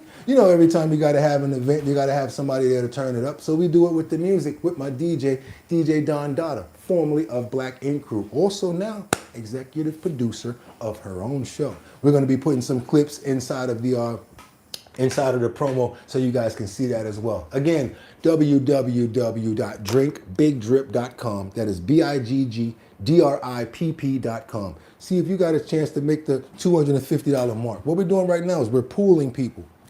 Then what you're going to need to do is have the email address so that we're going to send the email to you. We're going to be over at Brooklyn at such and such at this time.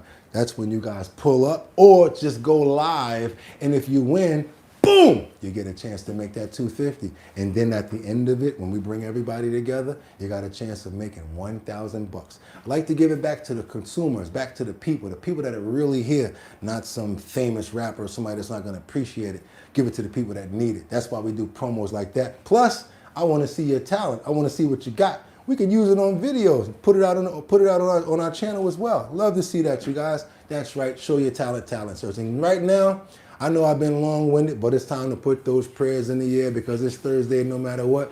Got to get out there and tackle the streets, tackle the hood, and make sure that we're covered. All of us right here under the sound of my voice, I'd like to pray for you. If you accept it, I'd like to pray for you that you have fantastic health. I want you to have good feelings and good instincts about yourself. I want you to be able to actually pray for people around you. I'd like to pray for fantastic health for you and your animals. I want to pray for community. I want to pray for understanding so that people can come together on platforms like ours and be able to come and make ideas and not alienate each other out because of party. We need to worry about the human race and not parties. We need to really get to that first because that right there and being communicative and being together, we can get over a lot of these stupid situations. And I just really believe that way. Excuse me saying that. But yes, I want to pray for everyone here. Great health, good abilities. Make sure that you guys are thinking right. This is the best that we can do. That's what I'm going to say. We're going to pray for Ad Range right here. We're praying for Batty Lynn. Can't forget Jordan. I've also got prayers going up for Tiffany. Want to make sure that you guys have a good conscience as well. Pray for good conscience. Miss Swanza, praying for community, praying for Jay Woods, praying for your family when it comes down to Ad Range because we know that you had a pretty good bad situation happen last week where your mother fell. Thank you 55 so much for representing. Jordan Dowdy, Kia, Teddy, Batty Lynn, Liberty and Justice, Rebecca Lanya and Bueno, Jordan Dowdy, thank you so much for the love and the tips that you always show. Excuse me for jumbling a little bit today, but it's been a real long one, and I just want you to know that it's been from the heart. I really want to let you guys know, probably been one of my best episodes today when you really can get everything out and really explain things and really get you guys to understand. And I really want to say that I'm glad that you guys are really receptive and you like the health and wellness section because I take a lot of pride in that. I want to get you guys true information, real things that are really going to help us get to where we need to be as people. And hopefully you guys share this information with other people if you understand it, if you like it. I want to pray for Audrey, Ad Range, Rebecca Lanya and Bueno so that you have good reports coming back in from your doctors. Jeffrey Spilker, Teddy Marcel, Liberty and Justice. Got to make sure that you straighten the family too. Praying for those girls too and your mom too and all your family. Jordan Dowdy, Kia Good Vibes, my boy Casey, can't forget about Casey, Liberty and Justice, I'm sorry, Mark Dorfman, Jeffrey Spilker. Got to make sure that we praying for all of our people out there, you guys. Tim Majen as well. Jordan, thank you so much from Rebecca, Lanya, and Bueno again. And you guys, that's right, amen. And y'all could have went anywhere. But the fact of the matter that y'all came here to chill with me today for an extended version of Our Bottom Line, I appreciate you. And I hope that you guys got a lot of information out of today's show. I got some work to do. I don't got no videos left. You know what that means? I got more pooling to do, more trending topics to find and get brand new, current events as well. And I'll be right back here tomorrow to do it all over again. And y'all could have went anywhere, but the fact of the matter that you came here to chill with me, I appreciate you. So until tomorrow, get 'em. See y'all Friday. Just got paid. Doom, doom. Friday night. Doom, doom. Party.